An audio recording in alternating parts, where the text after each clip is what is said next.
All right, here we are. We are live unceremoniously. I haven't tested out my voice this morning. Apparently, it's not awake yet, nor is my hair. We get to watch it dry delightfully during the course of the stream. So, Dr. Alex, I see you're hanging out in the chat already, but I am about to Patreon message you the link. Jeff's just getting ready. He'll be joining us momentarily. Yeah, we're going to have it's going to be a good, fun day. So, work computer. Good morning, voice. My voice was not warmed up for the morning yet. By morning, it's like noon here, which is early for me. It's the weekend, but things we do for love, and by love I mean the desire to have amazing guests on this amazing show. Thank you, Anthony Scioli, for the super chat, for getting us started this afternoon. And Zach Blackfire is here, so what's up? He was the first one to comment, so good for you. Darren Fulton is out there. Nathaniel Cadugan, what's up? So yeah, cool, nice, small but mighty little chat so far. We're gonna get there. If you are just joining us, make sure you do press the like button. I'm gonna go pull up my stats so I know who's doing that and who's not. I don't want you to know who. Come aboard, Captain. Permission granted. Two.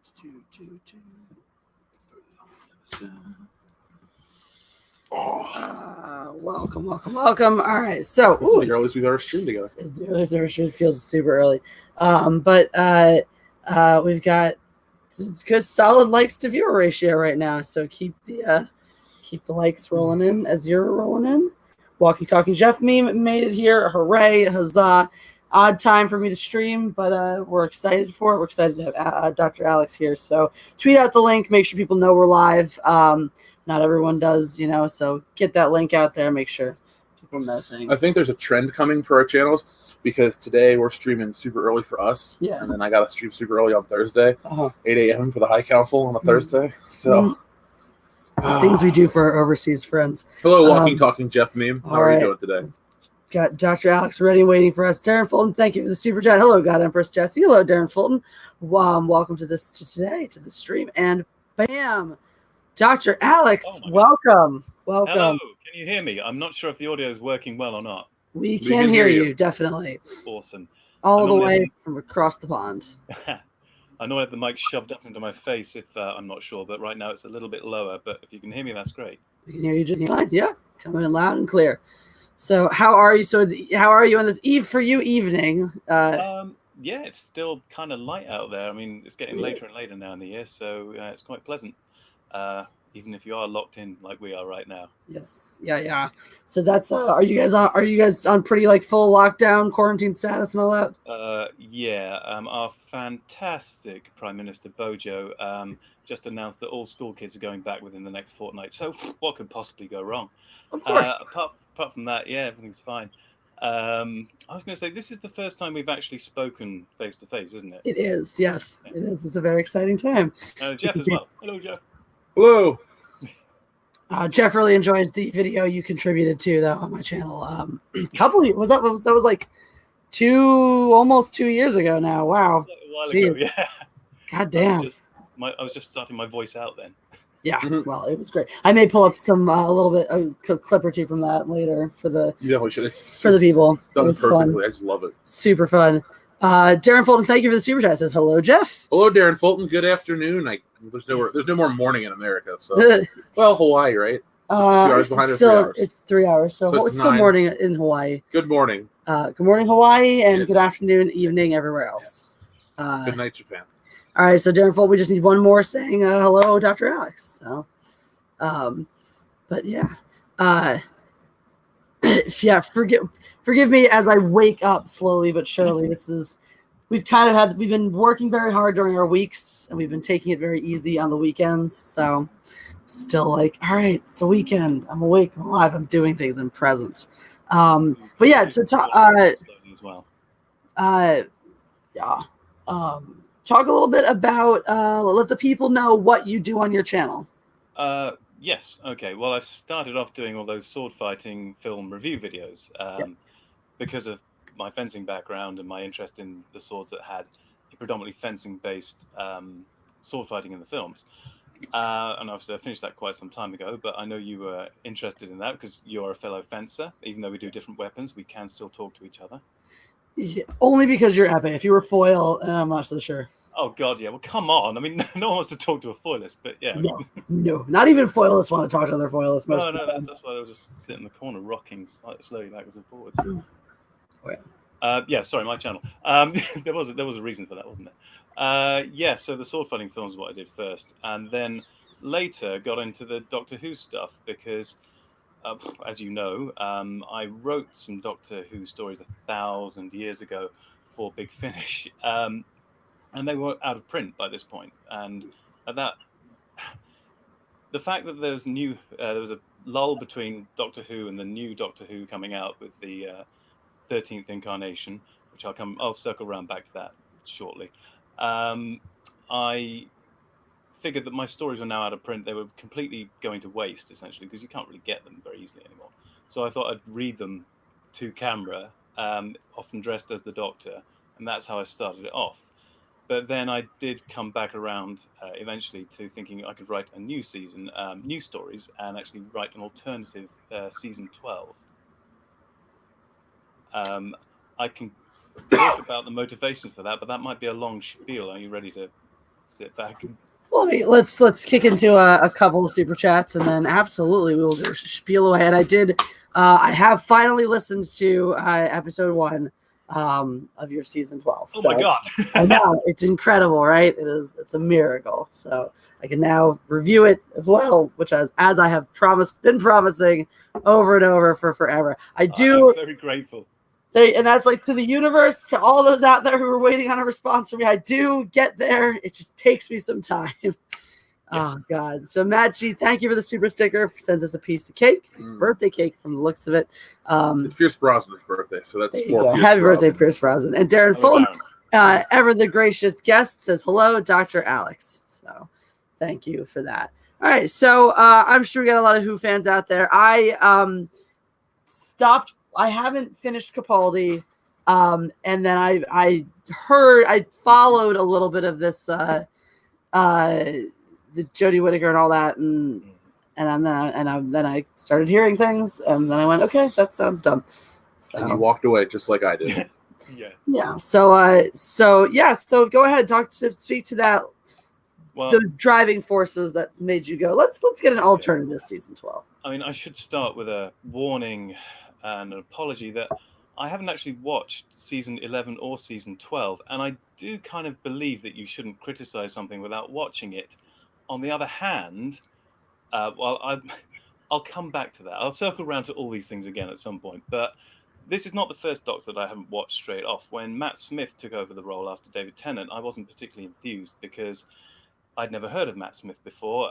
He was a very young-looking actor, and I was quite sick of what appeared to be the Doctor Who production team's ongoing fetish for ever younger and younger flesh in the role. And I thought, oh God, another Doctor. This one looks like a fetus. This is so young. So I didn't watch Matt Smith for about 3 years, and then eventually went around to going back and watching the first Matt Smith episodes and thought, this is fantastic. And to be fair, all of that time, people had only said good things about him, said it's great Doctor Who. This is really good. You need to watch it. And so eventually I did, and I wasn't disappointed.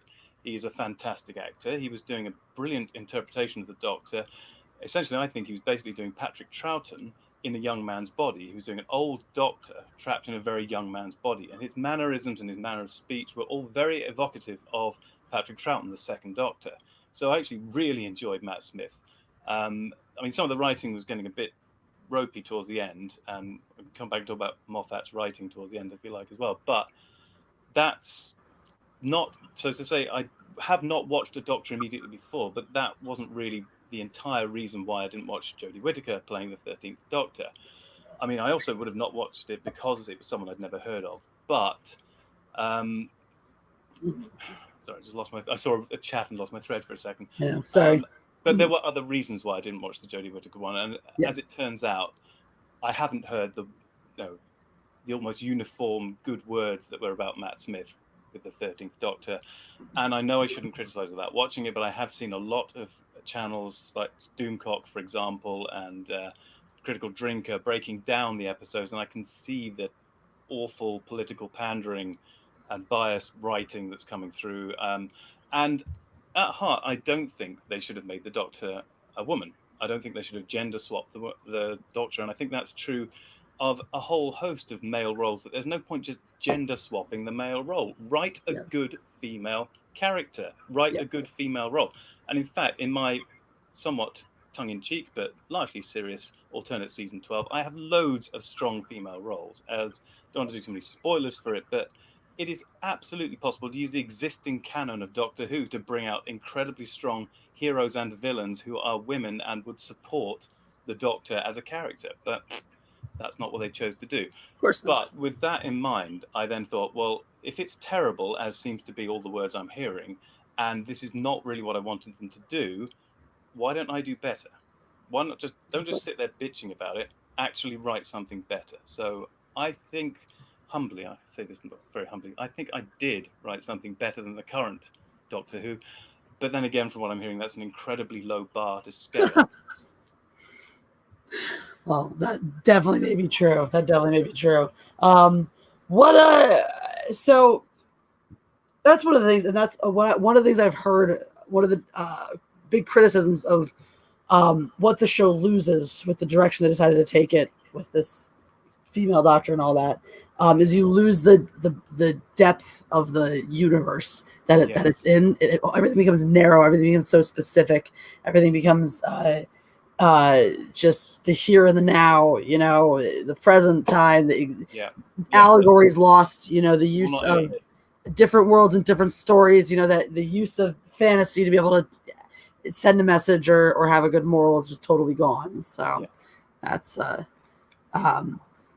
so I'll let you guys know, if you are Doctor Who fans out there, if you go in, the very first thing Dr. Alex does when you jump into his alternative season 12 is he just pulls it all back, basically takes the Jodie Whittaker stuff, nukes it, and just rolls right along. So. To be fair, it is all still in there. I mean, in a way, it's still canon. It's just a very specifically hived off area of canon. Yes. That I can't tell a lie. I owe much to Dallas. Yeah. Yeah. That reference may be too old for some people. I'm not sure. Oh my God! No, it's too old. The soap opera Dallas. God. Yeah, when you wake up. Yeah. Now I know you're talking about. Thank you. First, I thought you were there at Dallas. I'm like, well, we're talking about sci-fi, not Corbin Dallas. So it took me a second. That show was on and off the year before I was born. So exactly, the cheesy soap opera. Unfortunately, I am a little older than that, and I kind of do remember it. Do we have it? It's no, they're under the table right there. Okay. Oh, dope. All right. Sorry, I was just I was in a panic because I didn't know where our Mad Libs were, and obviously we have a shelf under the table. I put them. I was responsible. We've got a proper writer on. We can't not use his wordsmithing to help us smith some Mad Libs later. So, yes. Anyway, but people were asking in the chat where to sub. I did post the link in the chat, but it's also in the description for the video. So make sure you pop over to Dr. Alex's channel and subscribe. Also, make sure you press the like button when you come over when you're over here. So yeah, impressions, all of that stuff. Who is your favorite Doctor? Let me put that one out there. Well, that's kind of easy because it was the Doctor I was born with. I was when he first became the Doctor, it was 22 days before I was born, and when he finished being the Doctor, it was about 20 days. No, it was about a month before I hit my 7th birthday. So he's my first Doctor. He has to be my Doctor, and it's Tom Baker. Nice. So I was indoctrinated into Tom Baker. And even as a small child, I was quite easily put off from Doctor Who because when Peter Davison took over, who had the nickname the Wet Vet, I was not as enthusiastic about Peter Davison. I grieved for the loss of Tom Baker. It was so much fun when he fell out of Jodrell Bank and was dead, and the Wet Vet from All Creatures Great and Small suddenly took over. As a small child of 6, 7, I wasn't very accepting of this, but I did watch it. But I slowly got more and more turned off as the seasons went on and the Doctors turned over. Colin Baker was an odd one. Sylvester McCoy was awful. Quick side into Sylvester McCoy. I shared a flat with two other Doctor Who writers, John Binns, who's my editor, and Hugh Wilkins. We all shared a flat. We're all penniless because that's what we were. We were writing Doctor Who. Of course, we're penniless. But we watched the special, the 1996 special with Paul McGann as the 8th Doctor. And we all were cheering while Sylvester McCoy got shot multiple times and stopped being the Doctor, and it was Paul McGann. For all the flaws of that film, it was a relief not to have Sylvester McCoy there. I know I've really pissed off a huge chunk of the Doctor Who fan base right there, who are obviously diehard fans of Sylvester McCoy. But for us Whovians in the flat at the time, we were just, oh, thank God, he's shot. So Tom Baker is my Doctor. But I do like I like all the new Doctors. I like Eccleston, even though he's only there for a year. Tennant was fantastic. Matt Smith when he took over, when I finally got back into it, I liked. And Peter Capaldi is a brilliant actor. I mean, I've loved him in many things over the years, including The Thick of It, which I didn't see very much of, but when I do, it was amazing. And way back to The Crow Road as well, which is Neil Gaiman adaptation. Oh yeah, was it? I think it was. Anyway, no, it wasn't. It was Ian Banks. My memory's terrible. Anyway, Capaldi's fantastic, but the writing really let him down. It was the end of Moffat's era, and he was getting very lost in what he was doing, I think. That definitely started to show even where I was, where I dropped off of Capaldi. Somewhere in the, I think I might have seen the whole his first season, or maybe not quite. Darren Fulton, thank you for the super chat. I'm 52 and I remember Dallas. Well, you got us beat age-wise by a little bit, Darren, but there you go. So, someone else. Since it's a British show, I'll ask you, since Jeff's making me watch this absurd thing. Have you ever seen or heard of Garth Marenghi's Dark Place? Is that to me? Yes. Oh, yeah. I'm just people are saying I'm not loud enough, so I'm just picking up the mic. That's okay. I've seen Garth Marenghi's Dark Place. I've not seen the entire thing, but I've watched. I sort of dipped in and out of it. I did like it a lot, yes. The actors in that are fantastic. A lot of them, of course, were in the IT crowd as well, which is, again, a fantastic show. Everyone has to watch that if they haven't already. I've seen a bunch of it. But yeah, I just make her watch it at night. It's a trip. It's definitely, I love absurdist stuff like that. That's what's a lot of fun. Definitely. But words in English. Words in English. Yeah. Why can't I have words or English? So, I was gonna ask you who your favorite Doctor is. David Tennant. Mine too. Mine's kind of basic. I got into Doctor Who when Eccleston first showed up. Like they broadcast his first season on Sci-Fi Channel before it was on BBC. I remember I was like, oh, what is this? And I watched it. It was the day after 4th of July, maybe 2005 or 6. I can't remember the exact date. It had to be 06 because it came out in 05. But yeah, I thought he was great. But then I got into Tennant, and I just really kind of followed that one. And I watched Matt Smith and never Capaldi. I was like, I'm done. This new Doctor Who stuff, it's worth watching Capaldi because Capaldi's an actor is fantastic, and the earlier stories were, it was up and down, but it was good. It just got very weak towards the last season with Capaldi, unfortunately. That is highly. Maybe one day we'll sit down and go back and watch all of them. Yeah, maybe we should just start with Eccleston on. I wouldn't mind. To do that. I have a friend who, prior to each new season coming out, would go back and watch everything from Eccleston on. Again, no John. Oh. He's a crazy Who fan. I did not know he was a Whovian. Zach Blackfire asks, what did you think of the 50th special? Remind me, was that the one where you see all the Doctors together attempting to save Gallifrey and you get a flash of Capaldi only seen through the eyes? If it's that one, sounds familiar to me. I think so. Yeah. In which case, I enjoyed it. I think that's the one where they basically had the War Doctor turn up because they couldn't get Eccleston back again because of the unhappy way in which he left the show. Yeah, which is stupid. It sucks. But and also having an extra Doctor was a bit dodgy as well. I mean, there's been Moffat was basically starting to mess around with canon. It's this problem we have with Chibnall, of course, and the 13th Doctor and all the mucking up of canon. It doesn't actually start with Chibnall. It actually starts with Moffat. And in fact, I knew they were going to make the Doctor a female as soon as they introduced the character of Missy. At that point, I knew it. Yeah. As soon as they make the Master a woman, it's like, well, you're just laying up now to make the Doctor a woman. It was obvious from that point on.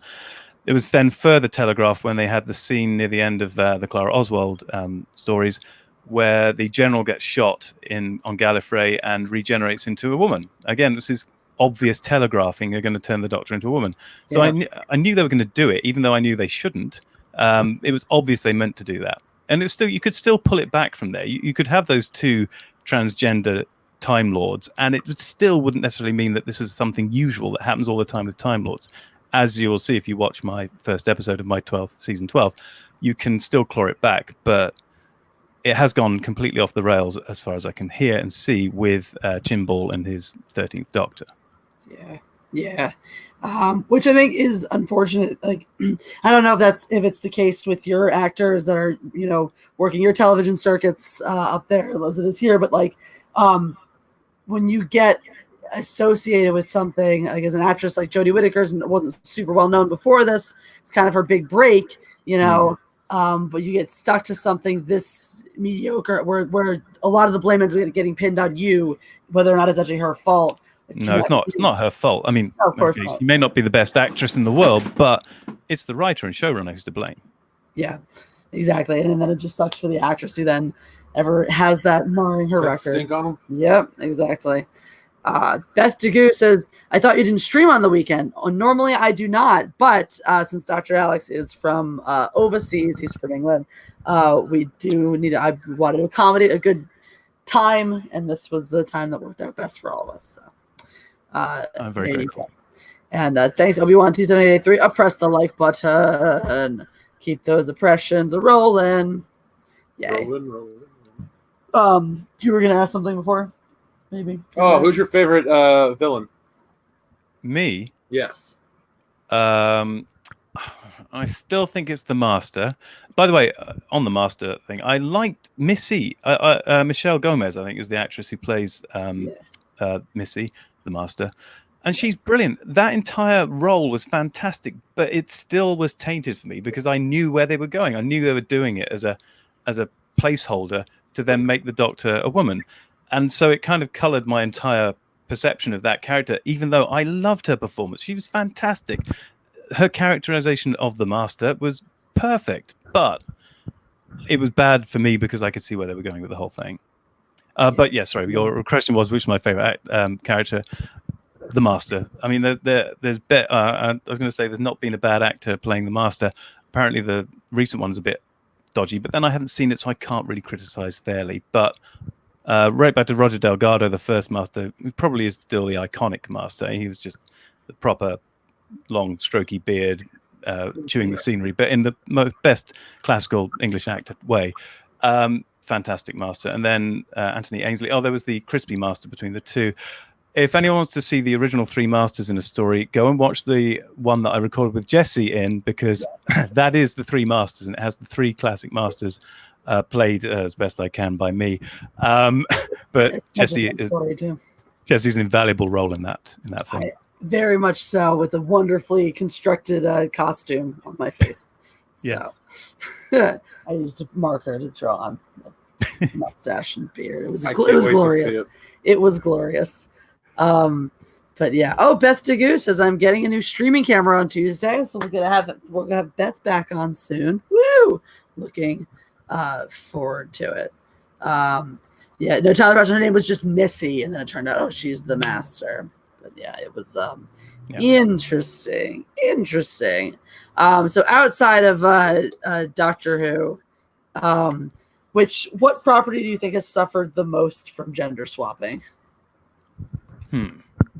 Suffered from gender swapping. I mean, I can do the flip side and say that I enjoyed the Battlestar Galactica reboot, and the gender swapped Starbuck in that was absolutely fine. That actually worked well. I was surprised, but it worked well. So it can be done. I think that's because the reboots Battlestar Galactica was so far in tone and story as well, to a large degree, from the original one, that you could get away with some more major changes in the characterization. And she still fulfilled the role of Starbuck in every way in terms of the narrative and how it's meant to be pushed along. So that's just not answering your question. That was the opposite, I know. But where it's not worked as a gender swap, the Doctor is the one that the Master to a degree, because it leaves a weird taste, and then the Doctor itself, another franchise. Help me, Jesse. What you tell me one where there's been a gender swap, and I'll see what I think. I mean, there's like Ghostbusters, Ocean's 11. What else has been gender swapped recently? Oh, there's the 30 Rotten Scoundrels. What Women Want. What Women Want. See, I've not seen any of these. I haven't seen the new Ghostbusters one. I say new Ghostbusters, the 2016 Ghostbusters. I haven't seen it. But I've heard it was terrible. But yeah, I'm trying to think. Not funny, which is a comedy's greatest sin. That is, yeah. It's not so good. Not so good. If you haven't seen any of those things, you don't have to pursue this line of questioning. But yeah, so what would you do? Oh, that's an interesting question from Tyler Preston, though. What female character would you like to gender swap into a man in a reboot? Is that for me or you? For any of us, I guess. Oh, everybody. That's my answer. All of the above. The Doctor. Yeah. That's just a straight up answer. Nice. Female character I'd like to see turn into a man. Captain Marvel. Yeah. The real Captain Marvel. Terminator, technically, yeah. Anyone that they turned female set or male set, the original into a female version, swap it right back. Yeah. That's cheating. It is pandering. It is just utterly pointless to do that. I mean, you need to have the guts to write a character that is female, that is inherently strong in the way you write it, not tag it off some other established character that was male all along. I mean, just have the guts to do it. You can make strong female characters. We've had the Tomb Raider series. I mean, like it or love it, that was undoubtedly a strong female character in Angelina Jolie. I loved Farscape, for example. You basically have twin lead characters in Farscape. You've got John Crichton and you've got Erin Sun. And Erin Sun is the best kick-ass female lead ever, virtually. I love her. I had a thing for her. Anyway, Erin Sun is awesome. You can do it. Just make good female characters. Forget that. Make good characters. It doesn't matter what gender they are. Just make good characters. Write well. Exactly. That's our sentiments on the matter. Exactly. Yeah. It doesn't matter. As you always say, like, if your sexuality is the most interesting thing about you, I don't need to know you. Like, it's not that I don't. It's this regression too. It's like it's societal regression. You're like, we've gone to a place we've so far beyond normal that we're full circle on everything's being valued by skin color, by I know ethnicity. It's like that's what the racism is when that's your metric for societal breakdown. Okay, that's how does this escape regular people? I don't know. Character should not be defined by what's dangling between your legs or not, and where you decide to stick it. It should be what they do, what they think, what they feel. Exactly. And that's also like that's how it works in reality too. Even with people who are prejudiced, there's tons and tons of instances when people are trying to foster good conversation where you'll have I've seen these interviews all the time where it's like the black guys who specifically go and try to talk to white supremacists just to have a conversation and whatnot. And some of these guys who outright will tell you we think black people are lesser people than white people will still sit down and have a civil face-to-face conversation with someone that they dislike. Like that. So much like in the real world, in spite of prejudices, people look past that in our human interactions to those extremes, So when the whole thing that brings us in our art reflecting life, when you're just being so didactic about it and just telling us this is what it is, this is what you're supposed to think, this is how it's supposed to be. That doesn't remind us of life. That doesn't connect with us on an emotional level. No, I mean, it's the difference between preaching as well and actually telling morality plays. Original Star Trek, Gene Roddenberry's original Star Trek was morality plays, and they were constantly discussing moral and ethical, philosophical issues in each story. But it wasn't in your face, this is what's wrong with the world right now. They dealt with racism. They had I forget the name of the episode, but they had the split black-white, but it was one had white one side, one the black the other. Yeah, that's an obvious allegory for racism on this planet. But it wasn't on this planet, and it was done elsewhere, and it could tell the story without being in your face, smashing here and now. This is 2020 in your face, blam. That will not live. That will not last. That will not be appreciated 20, 30, 40, 50 years down the line. And maybe that isn't the most important thing to everyone, but I think a story should be enjoyable 100 years in the future or more. I agree with you. I mean, that is one thing I always point out as the difference between, the original Star Wars trilogy and what Disney did is Disney's material, lives and dies by this current zeitgeist and not even the mainstream aspects of it. And once we've moved on as a culture, it ceases to be relevant. Whereas the original trilogy has already proven that it's weathered so many cultural shifts in our society. It's reached so many people in spite of age, background, etc. It has that timelessness. And once you start injecting this SJW crazy talk, I mean, you look at the evolution of culture, what is deemed offensive, what is deemed acceptable, what is deemed good, bad, whatever, does shift around. And so when everything is so hyper-focused on what a tiny group of people say is good and right and acceptable for right now, that's not even going to be relevant in 10 years. So, blarg. Yes. Someone said a gender swap, the Hunger Games. That's a good choice. That'd be fun.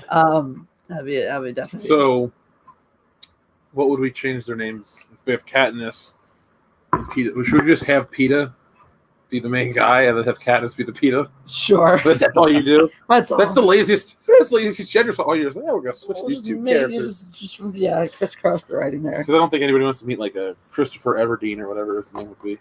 What? Katniss Everdeen, Christopher Everdeen. I'm just trying to come up with something. Mm-hmm. I don't know. I've seen the first movie. I don't know much about that franchise. Are you from Dr. Ellis? Have you read or watched? No, I enjoyed the books a lot. I enjoyed the first movie and to the extent to the second one, but I saw the first two movies. Yeah, I didn't read the books, unfortunately. I do think the books. I mean, the books are always better, obviously, but But yeah, since we were, mentioned Star Trek briefly there, what is your favorite Star Trek series? It's still the original series. It's got to be the original. Well, I see. I hit the right answer there. There's nobody better than Captain Kirk. I love. Say again? I said there's nobody better than Captain Kirk. He's the best one. He is. His acting is just phenomenal. Oh, we love the chat. Yeah. But that's the dynamic we've talked about this between the two of us before. That dynamic between Kirk, Spock, and Bones is just so much fun. Yes, it's delightful. It is basically the tripartite mind. It's Platonic idea of the three parts of the mind all operating together. It is incredibly sophisticated and yet not clunky and weighed down by having this fundamental underpinning in philosophy. It's amazing what they did. And it still looks gorgeous because it was shot on film, and for season 1, it was shot a lot outdoors as well. It looks. I took a part, and it's now been cut down because CBS came along and copyright blocked it.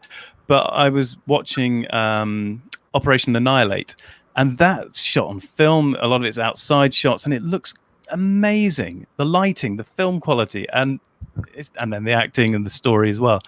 It's give me the original series any day.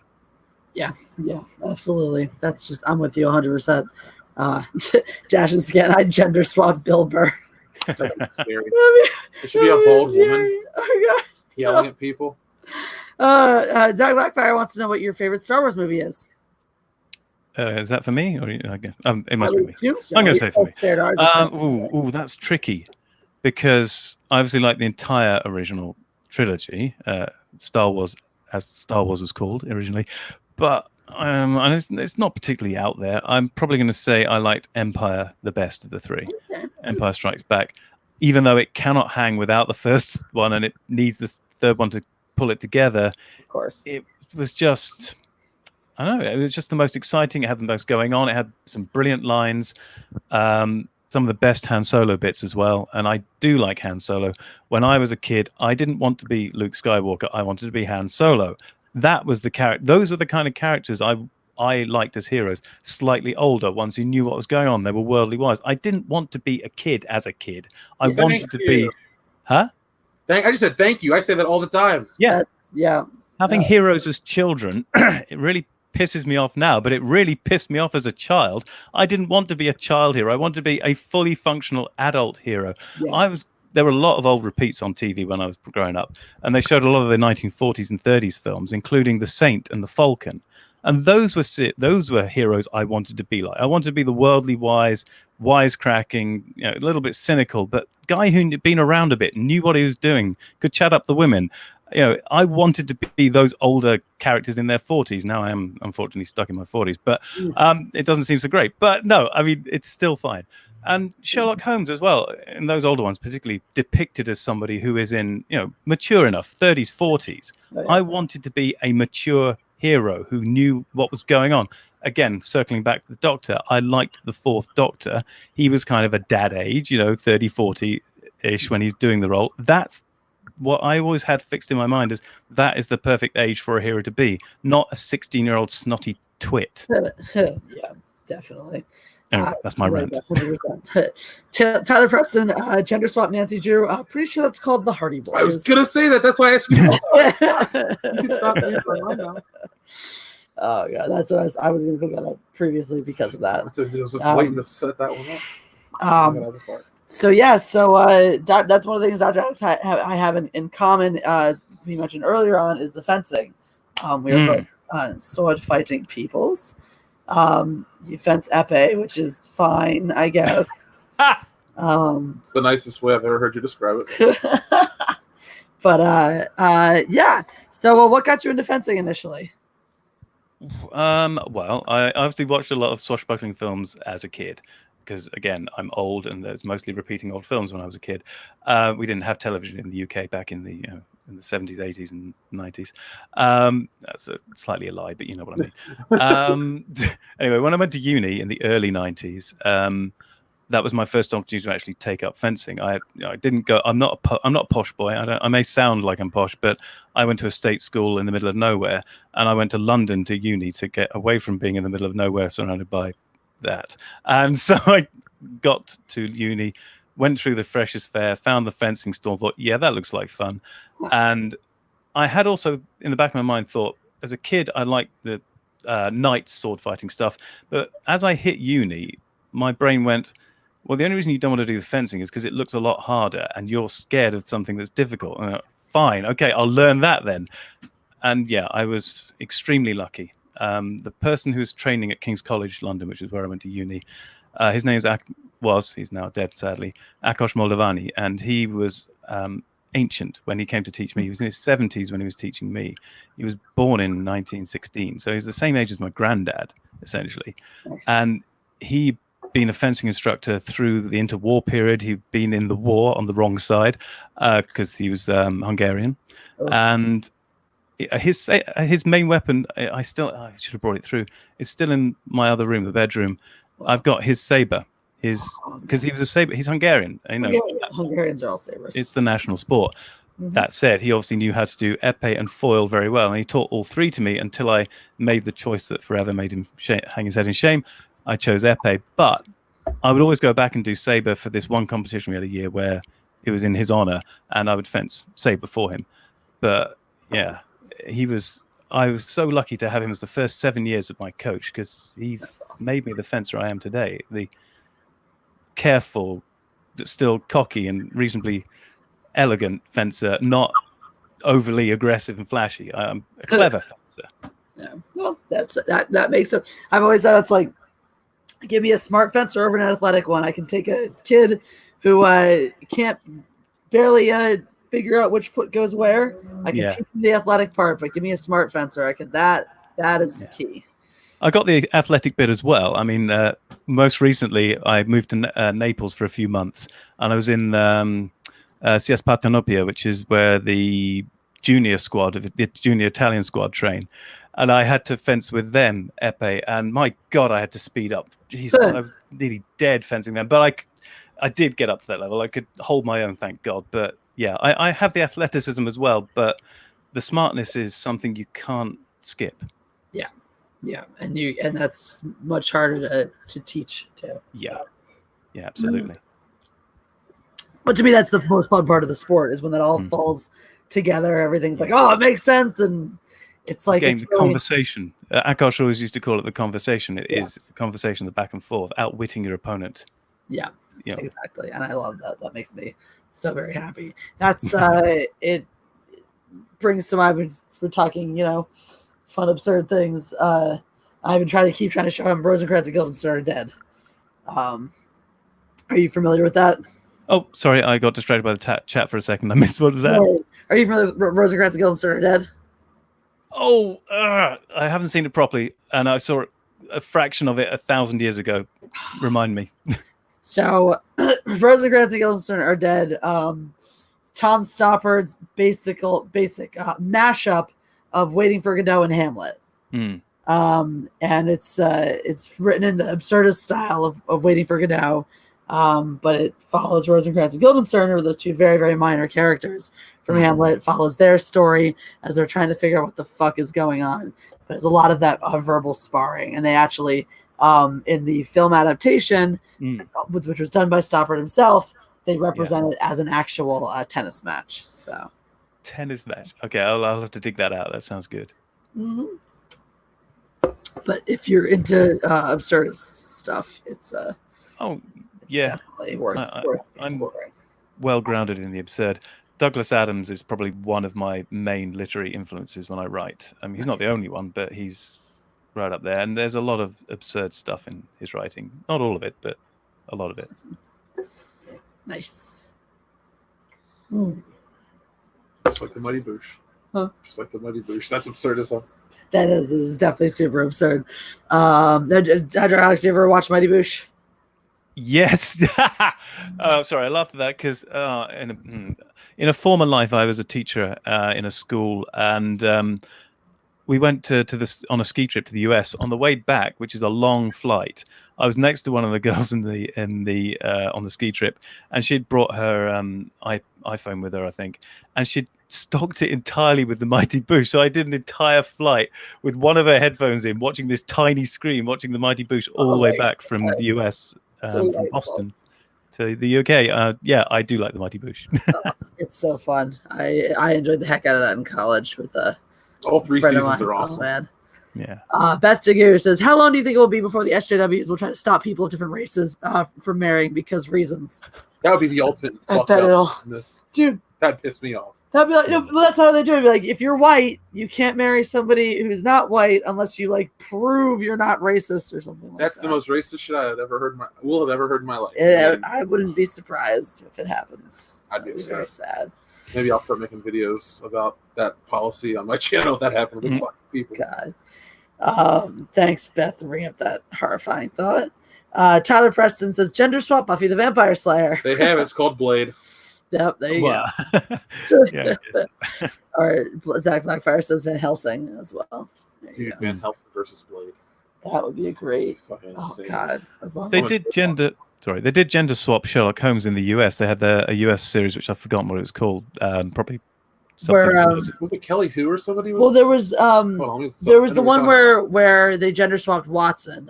Lucy Liu was Watson, and okay. I thought they had one where they gender swapped Holmes as well, but maybe I was wrong. There might have been. They might have been. The last one I was aware of was neither survived, did they? In terms of a series. No, I don't think so. No. Because that's like when the Lucy Liu one came out, the same time that Sherlock was huge. Yeah. It was sort of this is the American version. It was just never as good. So. Ooh. On the subject of Sherlock, of course, is written by Stephen Moffat. Yeah. Yeah. The episode I've filmed but haven't been able to release yet because my amazing editor and co-star Eon is not yet ready to film. But I've written that, and it's basically taking the piss out of Stephen Moffat's writing, but not so much his Doctor Who writing, but definitely his Sherlock writing. Yeah. Because he burnt so many good stories from actual Arthur Conan Doyle's canon, and he would just like throw away 3 or 4 storylines from that in one episode just to do little clips and vignettes at the beginning. Yeah. And that is where his weakest and his strongest. When he's at the beginning, the first episode, the first season of Sherlock was the best and strongest God, because yeah. it's the closest to the original source material. The Yeah. further he got from the source material, the more he felt he had to make it something of his own, the worse it got. The more chaotic, the less coherent, the less sense the stories made. And there was these stories in particular where he would burn 3 or 4 actual good Sherlock Holmes stories just to make a 10-minute intro sequence. Ugh. I've kind of done that with my current one. It's a 3-part story in one film, which is very hard to get to fit. And I did burn 3 stories, which were not mine. I've basically used somebody else's writing as a basis for them, but it's far, I think, more subtle than his Sherlock, where you know what he's ripping off. And also it hangs together properly. And I was doing it as a piss take of Stephen Moffat's writing, basically. Most of the ones I've written that have been published are taking the piss out of something. And often they're taking the piss out of somebody's writing or somebody's idea that they've had within the series. Because I do like to pitch it slightly as a comedy. Yeah. Yar. Oh, as someone pointed out in the chat, it was Elementary was the American one. Yeah. Lucy Liz as Watson. Were you ever a fan of hers? She was just there. She was on like Ally McBeal and then Charlie's Angels, a couple other things, Kill Bill. And it kind of just fell off the radar for me. Yeah, I think just there is a good way to sum up my feelings for Lucy Liu. Words, do you have anything? In regard to anything? I mean, I was just excited that Cyclops arrived. Trying to think of a good question. So I'll ask this. What do you think of the current Bond situation? We're talking about gender swaps and all this crap, and everyone, not everyone, but the people with the blue check marks on Twitter seem to want a female James Bond or a race swapped James Bond. And I'm sitting over here thinking to myself, why not just keep them the way it is? And nothing's wrong with that. We new characters. Exactly. I mean, Jeff, we of course we're going to agree on this. Yeah. James Bond is James Bond. There's your character. You've got the canon, you've got the history, you've got everything you need, and you've got competent writers who can still write new James Bond. It's fine. Make a better character. Make a good female character that is similar, a spy-y female character. This can be done. I'm trying to think of, and my brain goes blank. But wait a minute. I mean, Black Widow. They're making a Black Widow movie. Yeah. That is basically a strong female Bondy character. There you go, right there, straight off the bat. Do that. Of course, it's like why? Yeah, and that's. That bothers me the most. You know that. Oh God, the whole this conversation just angers me. I know. Yeah, me too. It's pandering. And one of the things I hate about how why did it take this long to get a Black Widow movie? You know, when everyone's out in Hollywood going, female characters, female. You had a great one, a brilliant one, with a great actress playing her. A great opportunity there. Why the fuck did it take this long to get there? I'm just glad that Captain Marvel signed. Yeah. Where do you think the ideal place for a Black Widow film would be? Because you can't do it pre the first Avengers. No, I would have. Well, I think it could have come in the Captain Marvel slot at the very latest. I agree with that one. I think that would have been a great spot for it because of how she goes in Endgame. You do her and then you do her origin story. You'd have more people cry.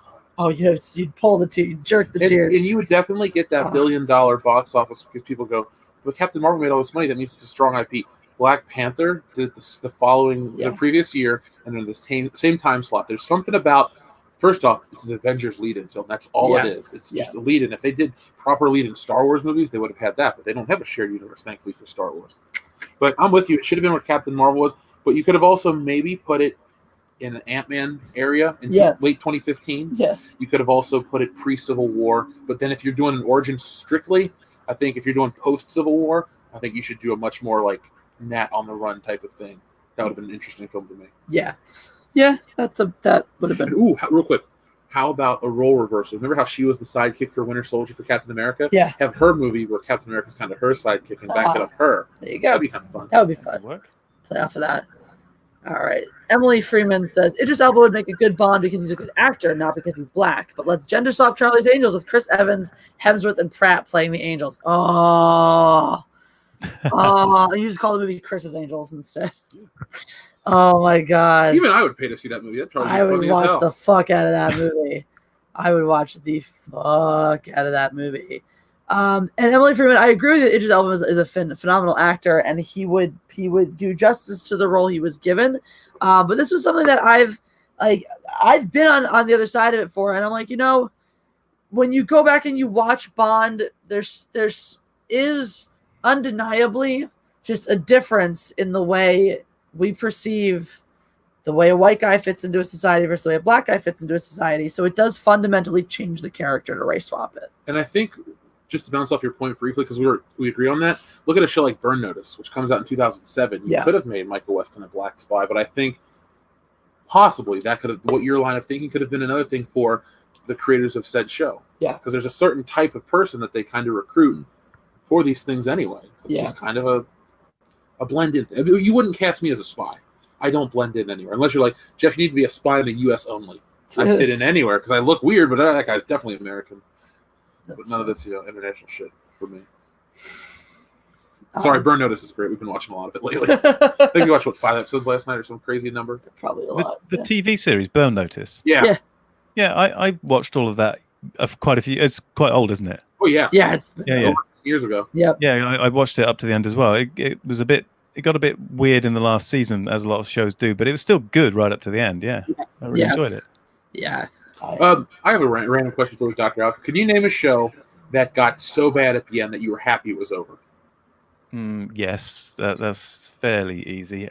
Somebody mentioned it in the chat way back. They mentioned Andromeda, which was another where they were rifling through Gene Roddenberry's wastebasket after he was dead, and they managed to find something written on the back of a napkin, and then wrote Andromeda off the back of it. Now, that was a shame because it had potential. The first 2 seasons of Andromeda, it looked weird, but it was around that time when there were a lot of weird-looking shows like Farscape and Lex coming out. So the oddness of the shooting and the costumes wasn't so bad. And Kevin Sorbo is quite a charismatic central character.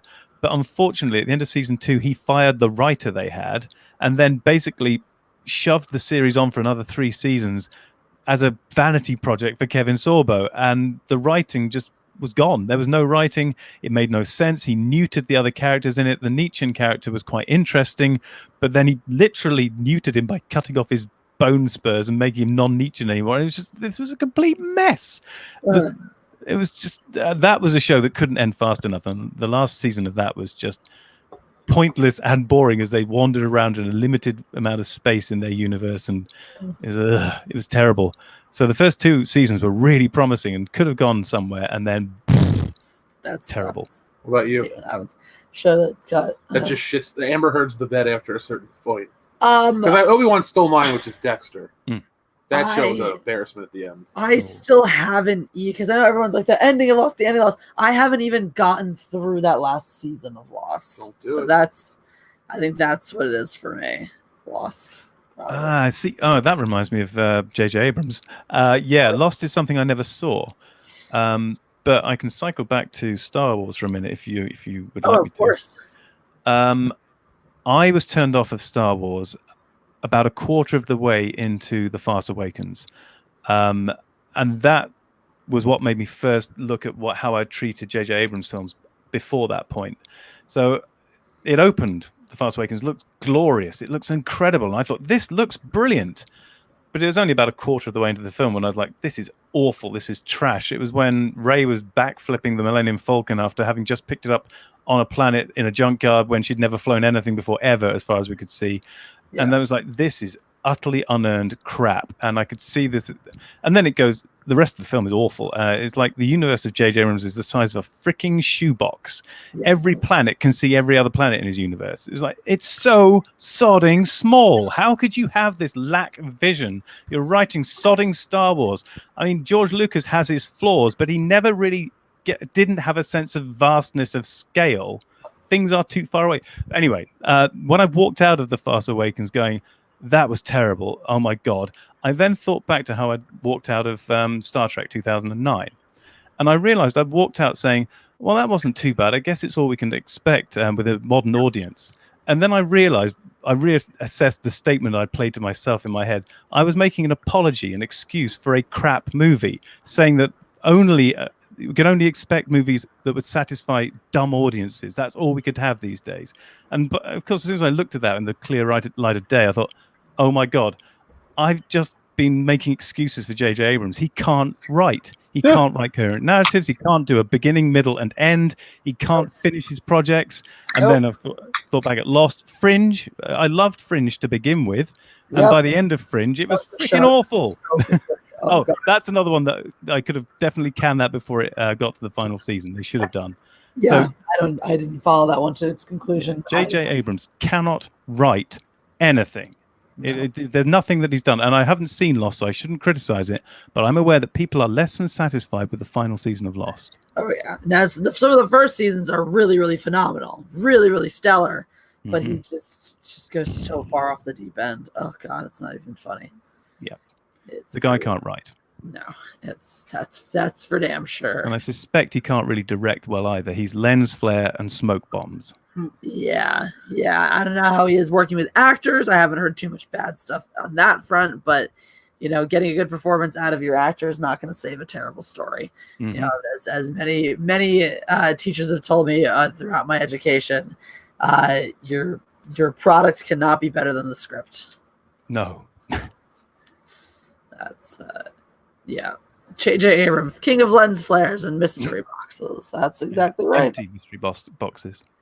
Exactly. That's the thing is you wonder, like, that's why people shit on Rian Johnson and want to give Abrams a pass. And, Abrams is, to me, just as culpable because it's like, look, he took a bunch of empty boxes and handed those off to Rian Johnson. What do you think he was going to fill it with? Dog shit, obviously. Yeah. And then set it on fire. Of course. And put it on his own. We, the poor audience, are there stamping it out, going, oh, crap, what happened? Oh, no.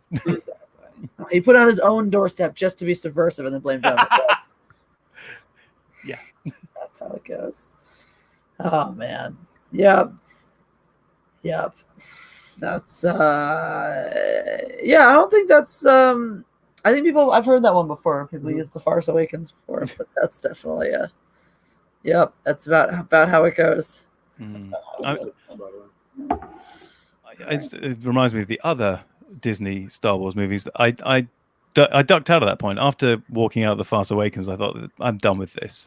I only saw Rogue One by accident. We were out the side of the cinema. Friends wanted to go and see it. I didn't have enough sway to say no, I can't be bothered. So I was dragged in by accident, and it was the one good film they produced. It was like, oh, this is actually good. I watched this more than once. I have seen this film at least 3 or 4 times. It's a good film. But one accidental good film does not a franchise make. It does not. No. Not by a long shot. No. And I've only seen The Lost Jedi through the Anti-Trekkers 38-part breakdown of the entire film, which I think is probably the only way to enjoy it. I've not seen it, and again, I shouldn't criticize things I've not watched, but I have seen it because I've seen Anti-Trekkers cutting it to pieces over 38 episodes. That was brilliant. Anti-Trekkers one, not the actual film, obviously. Oh, yeah, obviously. Dude, that's I think it's the only way to digest it. I know it's how so many people stayed sane after The Last Jedi was just watching everyone else say exactly what they were thinking about it. Yep, this is dog shit. This is dog shit. Dog shit. Rogue One brought me back a little bit. Yeah. Because I like Rogue One enough that I own it, I think. But I didn't bring it with me.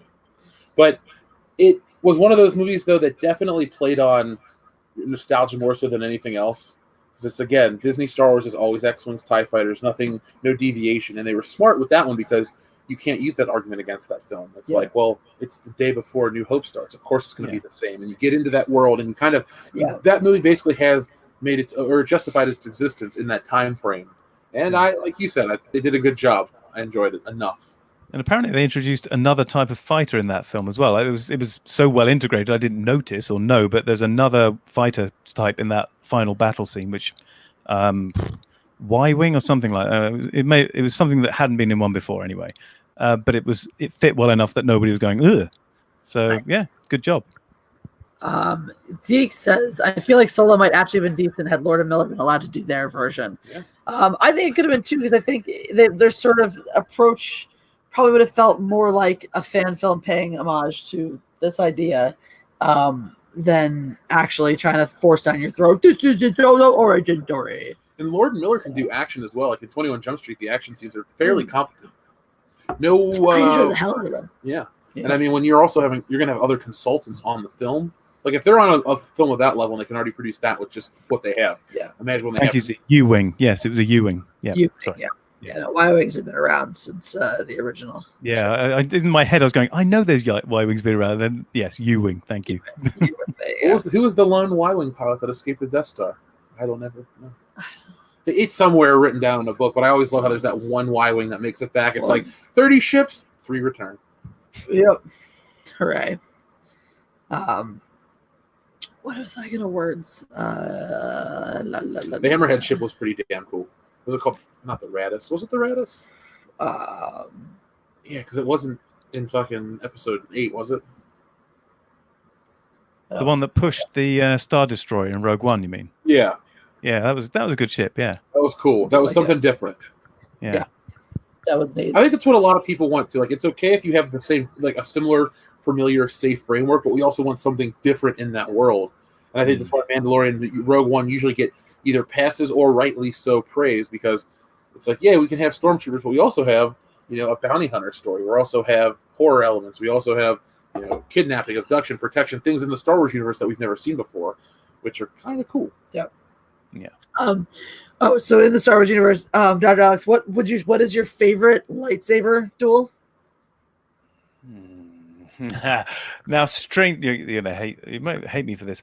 I quite like, and you're really gonna hate me. I like the original Darth Vader versus Obi-Wan in the original Star Wars one, and everyone hates it because there's not enough action in it. But it reminds me of my fencing instructor Akos, who was in his 70s, because he could fence saber two-handed, take on 2 people and give them a lesson, and he would be so minimal with his actions, but he would still end up both actions going bump and hitting them both on the head. That kind of subtle, tiny, precise movements is what Obi-Wan's movements are evocative of. Obviously, Vader's is much more strong and hacky slashy, but I like that fight because they played with the limitations of the actor, i.e. Alec Guinness being ancient, but did exactly the right thing, made him subtle, clever. Yeah. Very, but you have to kind of be a sword fighter, a fencer, to appreciate that. Yeah, I love that answer. That's I really enjoy the Return of the Jedi fight because it's Luke's most technically proficient fight. Oh, I love that one too. Yeah. And it's just a little bigger and flashier, but I do put that one up there. For the same reasons. I absolutely adore the Obi-Wan Vader fight for the exact same reasons. The technical proficiency, every little motion having meaning and purpose. Yes. And that's why when the Scene 38 reimagined, I don't know if you saw that video when it was making it around. I did. I commented on it. I didn't enjoy that at all because it undercuts what it was doing. Exactly. I didn't either. I thought, for me, there's something so beautiful about the simplicity of that sword fight, how it grounds the Jedi religion for me in a way, in this ancientness because of this, how it's relating back to a fighting style that we've had in our world for so long, and for me, you lose that. So that is such an important part of that story, and you lose that entirely with Scene 38 reimagined because there's no finesse, there's no understanding of what sword fighting actually is. It's just guys waving light sticks around. Plus, they also forget kind of what the purpose of that fight is after a certain point. True, totally. Keep them distracted. Mhm. So the rest of Obi-Wan basically it's a self-sacrifice play. Yeah. So Yeah. it also goes to show we always rank Darth Vader as this highly powerful being. Yeah. Obi-Wan holds his own the whole time. Yeah. Like until he kind of gives up. So Yeah. we don't. I think a lot of fans overlook that lightsaber duel because they're like, Yeah. "Oh, it's just two old dudes." But Obi-Wan's holding back Darth Vader so well that even he can't until he gives up essentially. Yeah. Then Vader gets his swinging. Until that, He's exactly. Broken John P. Hello, though. I wonder what broke John P. Hopefully they can put him back together again. And that fight with Vader and Obi-Wan, of course, is, although it may not have been intended at the time, it foreshadows Yoda. It's the kind of fighting you'd expect an old master like Yoda to do, and it is kind of what you get from him. Yeah, yeah, excellent point as well. What's your least favorite lightsaber fight? But I've not seen the Disney ones, so I mean, although no, to be fair, I did see the Force Awakens, and there were lightsaber fights in that apparently, but I mean, they're so forgettable. I've done that, I forgot them. So at least favorite in that I haven't remembered them. I know people criticize the Duel of Fates because of the waiting around that goes on, but it's not the worst. And large chunks of that fight are amazing. So even though the prequel films have their problems, I like that fight. Yeah, I can't think in the prequels and the original trilogy. I can't think of a bad lightsaber fight off the top of my head. Can you?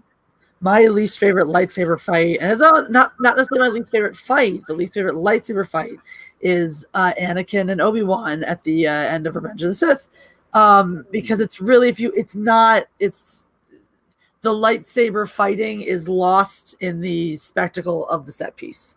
So it's really just pretty rudimentary caveman swinging, which kind of frustrates me because there's a lot more. Even with the CGI Yoda fight, there was more attention to the blade given than in this, this fight, which is more about running up giant pillars and floating on lava. So that's true.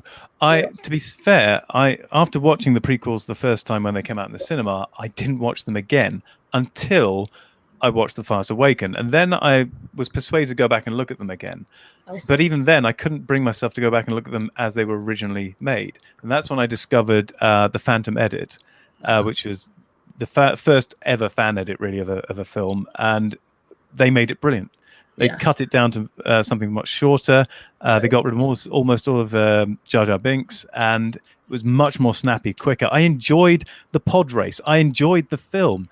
To be fair, on my version, I cut another 20 seconds out, so there's no mention of midichlorians at all. But you can do that. So it's really snappy and works really well. And I watched the equivalent versions of the other two. So I saw Attack the Clones. Is it? I can never remember the title of that one. Yeah. There's a Phantom Edit. The same guy did his version of that, which was much tidier, much snappier, really good. And so he never did the third one, Revenge of the Sith, but somebody else did it in his style. And again, they cut out a lot of the extraneous running and jumping from the fight scene at the end. They even cut out the "I've got the higher ground" line. But by doing that, it was much. No, but wait, it was much really. He basically just jumps off after Obi-Wan. Obi-Wan just cuts his limbs off. It's like, whoa! It was way more impactful than having all the. I like dialogue, but that dialogue basically losing it made it way more impactful. I was like, whoa! Okay, that was surprising and gutting and awful. Yes. So if it was recut, I think you could make more of that fight as well. That's reduced. I'll look that one up. Yeah, I've never. I think I've seen parts of the. I don't know. I've known about. I would never encourage doing illegal things, but I might be able to send you. I think I've sent you a copy of the Phantom Edit, to be fair. But I think you did, actually, yeah. And I will send you my copies of the other two. I will not do that. No, that's illegal. I will definitely not do that. I will suggest where you could see them. Yes. To be fair, I brought the Blu-rays out. And legally here, if you own the Blu-rays, you can have alternate edits. It's not like piracy. So I also own the originals as well. But yeah, okay. Well, I'll get them to you because you will appreciate them. I know you will. Thank you. And guys, if you're just joining us, make sure you press the like button and then make sure you go subscribe to Dr. Alex. I'm going to drop the link in the chat again, but it's also in the description for the video. So you should check him out. Listen to him do his Doctor Who stories. So he wrote some authorized Doctor Who stories way back in the day, and is currently has his alternate season 12. So if you're not pleased with the direction the Doctor Who has gone, you want to get your Doctor Who fix in by listening, and you can hear how wonderful his voice is to listen to. So definitely go listen to more things. Plus, you're a top 10 movie sword fights. Yes. So I'm glad we got that done. Great series there. So I gotta watch that later. I got to catch up on all of them. So that's perfect. Because I don't want to ask him to spoil the listing, so. But I do want to watch that with you soon. Well, we can go like what's just off a couple of your favorite sword fighting moments. Not necessarily your favorite films, but a couple moments that are really like these are the best sword fighting moments. Yeah, I can do that without spoiling too much. I know in terms of not giving away the order, because the one that was the ones that were the top of my list were not necessarily the fight that I enjoy the most or thinking about.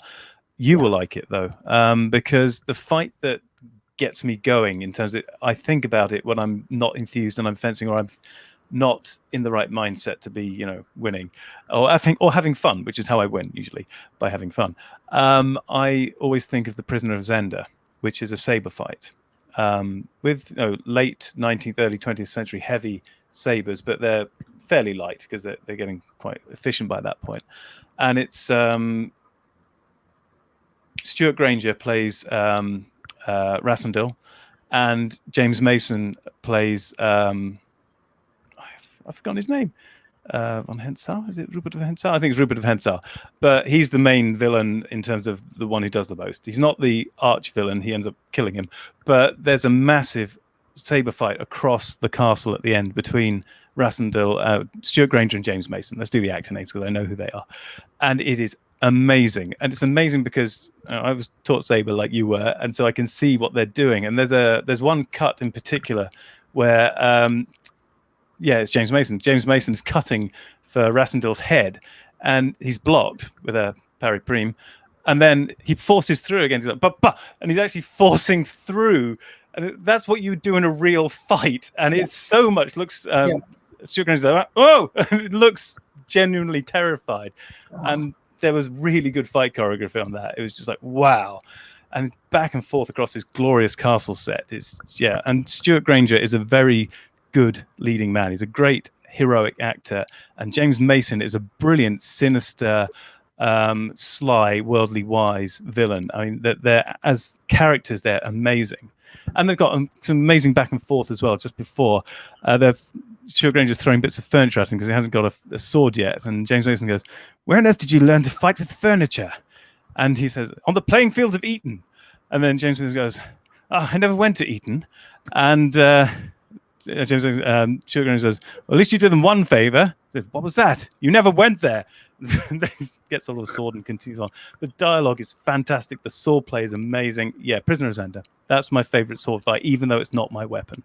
Nice. Can you just write that? Send that to me in a Patreon message so I don't forget it, because I definitely want to watch it now. It has to be the 1952 version as well, because there was an earlier 1937 version, which is not as good, but it's very close. I will chat it at you. Yeah, I'll Patreon it. Yeah. Please. Java the Coach picks the final fight in Rob Roy. That is an excellent fight. Have you seen Rob Roy? I have, but it was a long time ago, and I can't remember it very well because I must probably saw it once when I was a kid. Yeah. Whatchamacallit? Have you ever seen Rob Roy? Isn't that Liam Neeson? Liam Neeson. Yep. Maybe oh no, it's not the one I'm thinking of. Then it's a later one, which I still haven't seen. Oh yeah, I was gonna say that's Liam Neeson and Tim Roth. Yeah, so not seen that one now.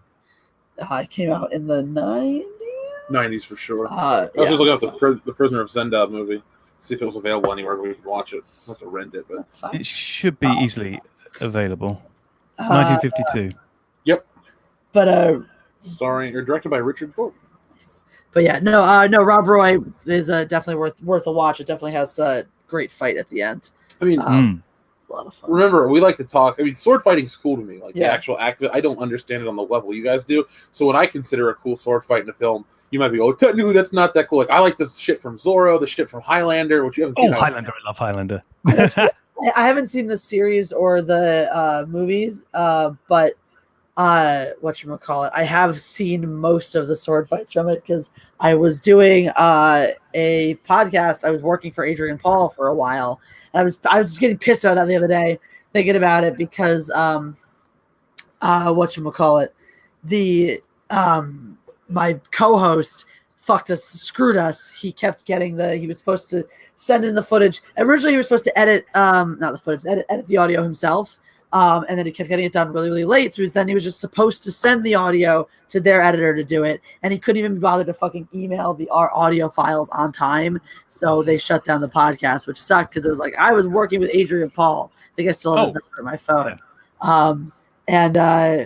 But because so he does a sword experience where he goes and he teaches you how to do a fight from a movie. And he uses his own fights a lot.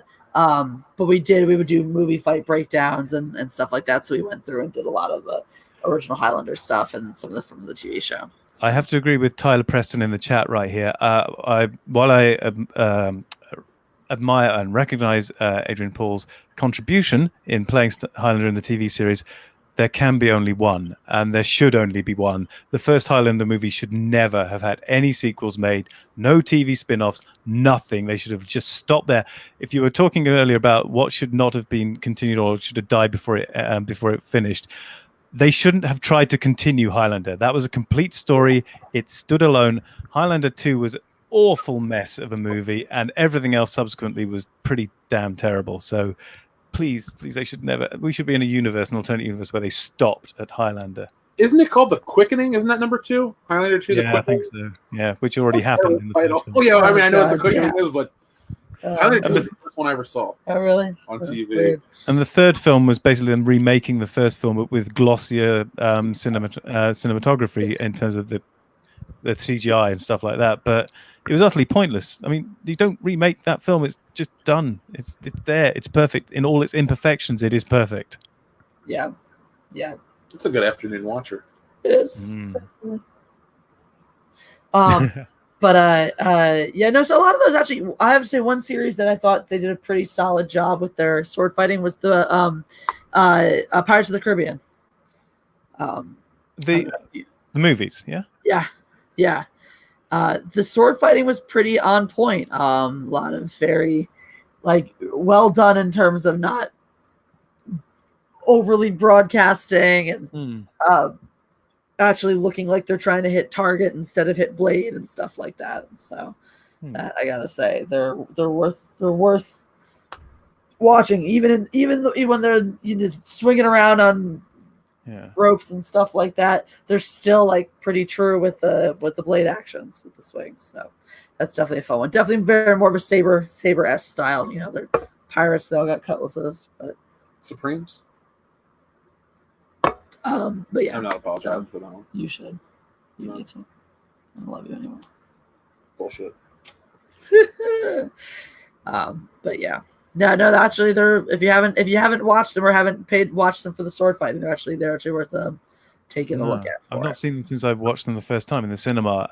There was a bit like a chewing gum movie to me. It was like in and out, and I didn't really go back and rewatch the Pirates of the Caribbean. But now you've mentioned the sword fighting, I might have an excuse. Even the first one has some of the fight scene between Johnny Depp's character and Orlando Bloom's character in the first one is really fun. Oh, and that wheelhouse thing? Yeah, that was cool. Yeah, that's the only Pirates of the Caribbean film I like, is the first one. The first one.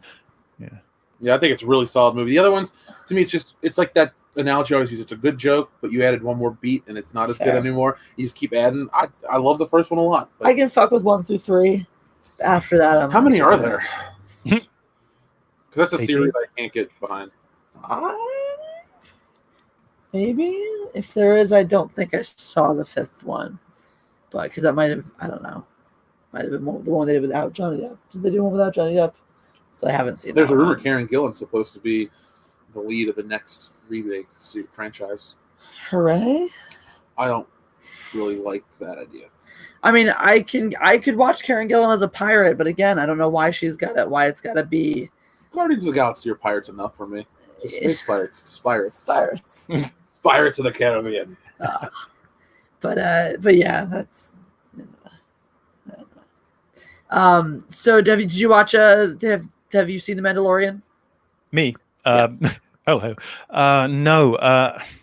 I'm not very good with the guy who wrote extended universe stuff for Doctor Who. I'm not very good with extended universe stuff. I haven't watched a lot of the stuff surrounding the Star Wars stuff. Okay, as a kid, I probably watched the droids and the Ewoks cartoons, but that's because I was a kid. So, but no, I haven't watched a lot of the animated stuff that's gone along with it, and I've not. I know I've heard good things about the Mandalorian, but I haven't got around to watching it. I can't. It's on my list. It's things I can get around to watching. Would you recommend? Yeah. Highly, definitely. Yes. Absolutely. I'm feeling a little. I've been feeling a little trepidatious regarding the season 2, considering all of the rumors and all of the confirmed. They're bringing a lot of extended universe people in from. They added another Clone one. War. Oh, did they? You know, Timothy Oliphant, the actor. Yeah. He's now part of Mandalorian season 2. All right. He's a good actor. Yeah, I don't mind any of the star-studded cast, that going that route, but just the bringing in all the characters from the Clone Wars and Rebels and whatnot. I'm like, I will say I don't one thing really though: need when that. you add a star-studded cast over top of what already exists, I feel like you're trying to either make excuses for, like, justify why you watch the show, and it takes away from the Mandalorian. The character, what's his name, Jin or something. We looked it up the other day. Yeah, To me, it just takes away from him. It's like Disney. We don't have faith in you. We have to make everything else so big. And you're they give you reasons to come watch, even though they made a perfectly good character who's very engaging, and we're there to follow his journey. I mean, you called it the Mandalorian for a reason, and now I'm concerned that the focus is not going to be the Mandalorian, but how can we sell our spin-offs and make you feel like you have to come watch? So that's those are my concerns for season 2, but stay tuned. As you said, why I have been watching your videos, Jesse, by the way. I been liking and oh yeah, liking every single one. So yeah, I have been seeing your take on the Mandalorian, even if I've not seen it myself. Gotcha. Well, that's good. My take's obviously the only important one. But I do want to take a second to share with the good people of the world the last video collaboration I did with you. The video collaboration I did with you for my channel. So this was when Dr. Alex helped me out a couple years ago when I had serious laryngitis. Some of you, if you've been here that long, may remember. I couldn't really talk above a whisper, and if I made a video at a whisper, I couldn't talk at all for the next few days. It was pretty bad. And so Dr. Alex came to my aid and lent me his voice for a video, and I think it's pretty great. So I don't care if you do. I'm making you watch it anyway. Yay. Welcome to Mindless Entertainment. It is I, God Empress Jesse Milestone. Since my voice is yet to return, I borrowed one from my friend and patron, Alex Leiths. Alex does a phenomenal video series about the best movie sword fights. You should check it out. Speaking of patrons, though, today's video comes from a suggestion by another patron, Horticus. Horticus would like to know my favorite fantasy series. The answer to that is, hands down, Supernatural. Wait, I know what you're going to say. Isn't Supernatural more of a horror series? Well, yes, it certainly started out that way. Each episode in the first couple of series is more of a mini horror film. But as the now 13-season series wore on and delved deeper into various mythologies, it really transcended the horror genre and became more of an urban fantasy. Yes, there are ghosts and ghouls, but there are also gods and angels, dream walkers and prophets, and of course Death Him herself. This show holds an obvious appeal to anybody who is sexually attracted to men, as I myself am. Sorry, Alex. Oh, wait, I wasn't supposed to read that part out loud. It was just an apology to me. Thanks, Jesse. Anyway, where was I? Ah, yes, Sam and Dean, the brothers at the center of this show, are endless, delicious eye candy. Black Phoenix not to mention remembers this video. Castile. But I'm not just a shallow, silly little girl. I love this show for many reasons. For one, its attention to actual myths and legends is delightful. Its sense of humor spot on, and its ability to poke fun at itself helps make its style, which can admittedly be campy at times, flow seamlessly. Another great thing about Supernatural is that it reaches across the aisle. Surveys have consistently found Supernatural to be beloved by Republicans and Democrats alike. It has something for everybody: strong family values, struggles between good and evil, and lessons in morality that tend to strike a chord with those on the right, as well as edgy, sometimes steamy moments of social conscience and enough diversity to tickle the fancy of those on the left. When we agree on so few things in these divisive times, a show that can bring us together the way Supernatural does should hardly be overlooked. For those who've never dabbled in Supernatural, 13 whole seasons of catch-up may seem like a daunting prospect. But think of it this way. You know that hollow feeling you get when you finish binge watching a show and there's no more to watch? With Supernatural, you may never have to deal with that. Anywho, that's the rundown of my favorite fantasy series. If you guys want to be cool like Horticus and suggest videos for me to do, I recommend checking out my Patreon. In addition to perks like this one, you'll also get even more of the God Empress, as well as a community of intensely awesome people like Alex Leiths. Check out his videos. Don't forget to subscribe, hit the notification bell, the like button, and share. Drop your comments below. I'm always curious to hear your feedback. And finally, I'm still trying to prove that I will go to the ends of the earth for my fans, starting with Leroic's wedding in Australia next month. So please consider contributing even a small amount to the GoFundMe. All right. So that was super fun. I just was enjoying that. That was very cool. You could share, if you, I mean, I don't know how easy it is. You can share the bit you did in my Doctor Who one, if you like, the Three Masters. Absolutely. All right, let's see. It's pretty simple to grab that. All right. Do. I have a feeling. You remember where exactly? How long's the video? It's 53. Oh, I think I probably have it near my spot anyway because I'm definitely in the first third. I'd have said. There I am, right there. Awesome. That's my first. Is that my first? Is that like one or two? I can just hear our cat outside mewing. It's very distracting. All right. So, boom. Oh, no, can't do that yet. Working here. Processing. Your turn. Boop. All right. Somewhere right around here. Bar and clapped the barman on the shoulder, saying cheerfully, "Hello there, my good man. Height of..." Automatically flinched as he saw the doctor's arm coming his way and was just reaching for the disruptor beneath the bar when the doctor's words registered and he realized he was ordering a drink. Oh, what?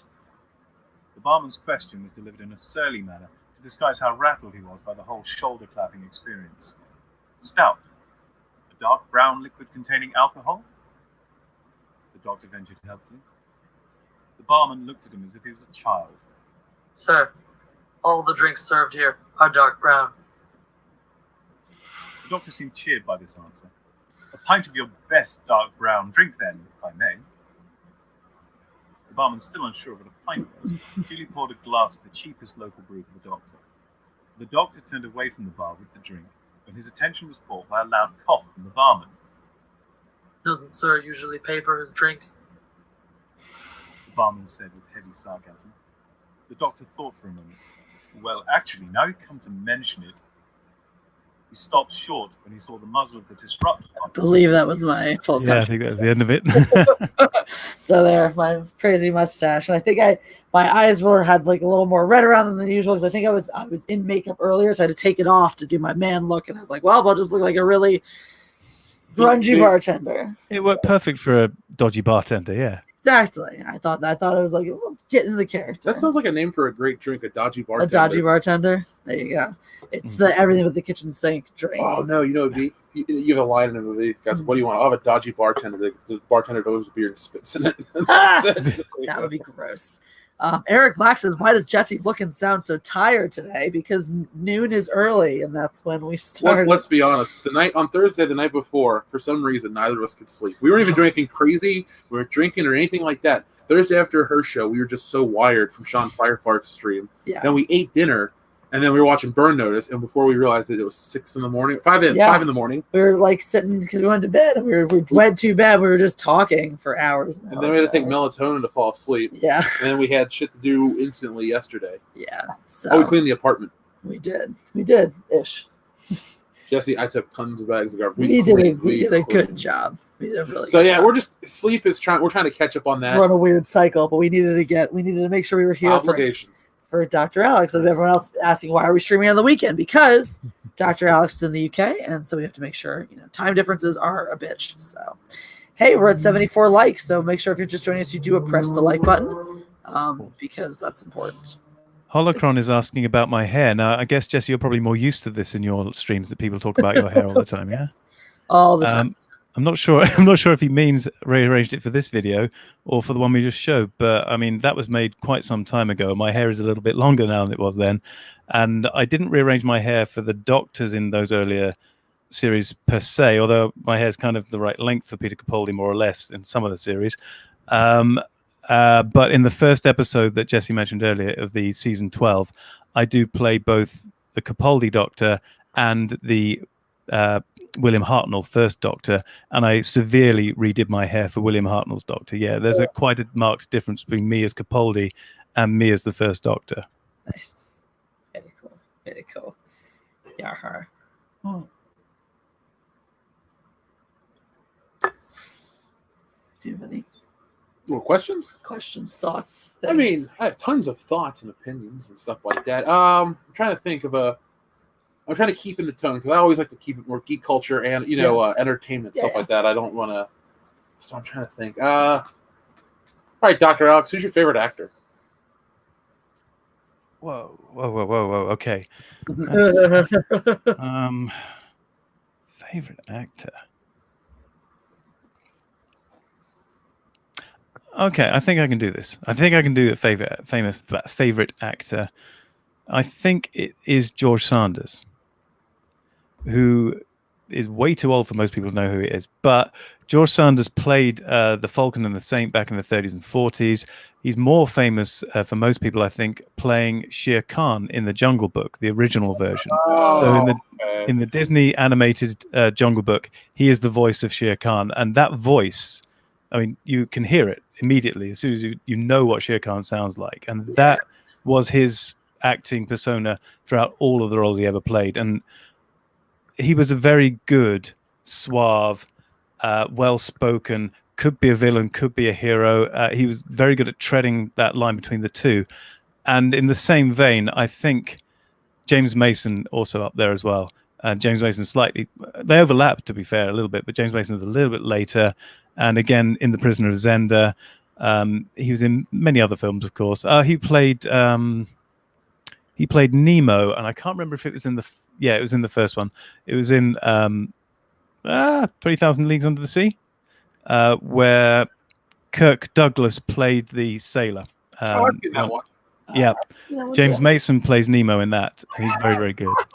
One of our cats just fell off the table. Yeah. It was great. It was Ship Pancake. Oh, Ship Pancake. Now the look of embarrassment. Yeah, what happened? Ship Pancake. I don't know what happened. It doesn't make any sense. I should have just been fine, and I'm down on the ground. I love that cat. Oh, I love that cat. Yes, do. And James Mason, 20,000 Leagues Under the Sea. Thank you, James Mason. I pinched him for the episode 8, Earl Chebua, which is up, obviously, because I'm up to episode 9 on my series. But Earl Chebua, I pinched James Mason's voice. Now, I can't do a very good James Mason impression, so Earl Chebua ended up with my best impression of James Mason. Simultaneously, his manservant, I gave the voice basically of Sir Alec Guinness. So it's a bit of an Obi-Wan as his manservant. But again, I'm not very good at doing an impression of Alec Guinness, so neither of them sound exactly like they should do. But James Mason is the inspiration for Earl Chebua's voice, very husky and quite drunk and hungover for most of the actual story, whereas his manservant has a much more old and clipped manner, a bit more like Obi-Wan. So yeah, there are a lot of good actors there that I like. Nice, fun times. We love that. When Worlds Collide, if you're talking about what I think you're talking about, that's pretty OG. I remember that time that one guy was going on about how Jesse's hair confused him and wanted to change it. What a weirdo. That's one of my favorite videos that I ever made. It was titled "At Risk of Sounding Like a Misogynistic Douchebag." Ooh, I think I've heard that one. Yeah, I've seen that one. Because that was an actual line that he wrote in this long comment, and that was my first time going after someone in a video, and it was like, oh, did I ever show you that one? Not sure. Really. Fucking funny. That's when I'll actually go back and watch sometimes, and like that one was hilarious. Yeah. I think we're getting about to Mad Libs o'clock. Okay. Yeah. We just stick with the dirty ones tonight? Or today, I should say. We'll do one from each. Cool. We'll do one from each. Yeah, unless we're there before we jump into Mad Libs, are there any other topics you wanted to cover? Any questions you had for us as well? Me? You.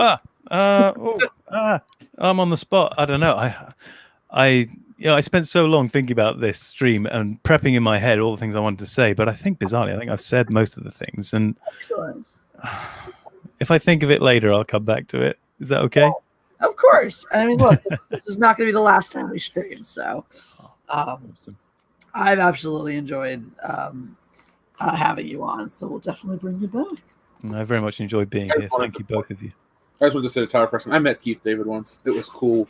Because like you ever meet an actor with Isaac, but like you hear that iconic voice. Yes. And you're so used to hearing it like in the movies or on TV, and then you hear it in person, it's exactly the same. It's like, oh shit. That's how it is with Isaac, my friend Isaac. That was Keith David. Yeah. It was Keith David, and I turned around and there was Roddy Piper. It was the coolest fucking day of my life. Nice.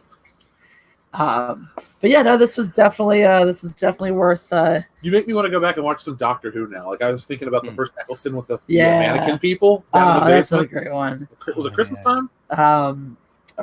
Yeah, I think it was around there. I like Rose Tyler. It was the Autons essentially were back again. Yeah, and I think it was Christmas. Oh, that was such a good. That was such a great reboot for so long, and then great thing. Good things can't last. We can't have nice things anymore. Well, the sad part is with a lot of like modern sci-fi or just modern geek culture, it's not that things can't last because they lose their touch. They intentionally make these choices to expand their brand, and it never works. Yes. It's like I'm going to drink bleach to lose weight, and then you die, and then each person keeps drinking bleach to lose weight, but they keep dying. It's like it never works, folks. Stop doing it. Yep. So it is definitely sad. But yeah, if you're into film, and if you're into Doctor Who, there's definitely stuff for you on Dr. Alex's channel. He's got his top 10 movie sword fights, which are excellent film breakdowns. They're excellent sword fight breakdowns. So if you're into sword fighting, definitely a cool thing to check out. And then one day you and I are gonna have a duel. And okay, yeah, I'm gonna win. I'm not even gonna try to act like I'm gonna beat you in a fight. I've never done anything. That'd be like me saying, Jesse, you and I are gonna have a drawing competition. I'm gonna win. That's true. You'll beat me in fencing because you have decades of experience. I'm not gonna even try to act like, wait till you see me out there on the strip. No, I don't know how to stand right, the foot movement, none of that shit. All I know is that it'll be an interesting experience. Sure will be. But if you're into Doctor Who and disappointed at the direction they've gone, Dr. Alex is the place to go to get your Doctor Who fix. He is giving you an alternate season 12. So definitely. Toffee20 says, what are your thoughts on Paul McGann's Doctor? I mentioned the movie way back. You may not have been at the stream at that point. And the movie was flawed. It wasn't great. But Paul McGann as an actor is brilliant. I've loved Paul McGann ever since watching Withnell and I. And I don't know if you've ever seen Withnell and I, but if you haven't, you should definitely watch Withnell and I. Paul McGann is the joint lead along with, oh my God, his name's gone out of my head. The actor who plays Withnell in Withnell and I. It's gone. Anyway, it's a fantastic film. Watch it, and it'll probably come back to me in a second, or someone will say it in the chat. But Paul McGann is a brilliant actor. The film didn't do him justice, but then he ended up, in a way, being the longest-serving Doctor because he was doing all the Big Finish audios from 1996 up until 2005 when they rebooted, or 2003. I always get that date right. It's 2005. It's after I finished writing. 2005 when they rebooted. So Paul McGann was technically the longest Doctor, even though he wasn't on screen.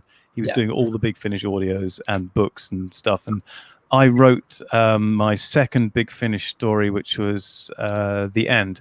And that was Paul McGann, the 8th Doctor. And it's on my other series of the older Doctor Who stories when I read them out. So the second one I wrote, The End, is my version of Paul McGann's Doctor.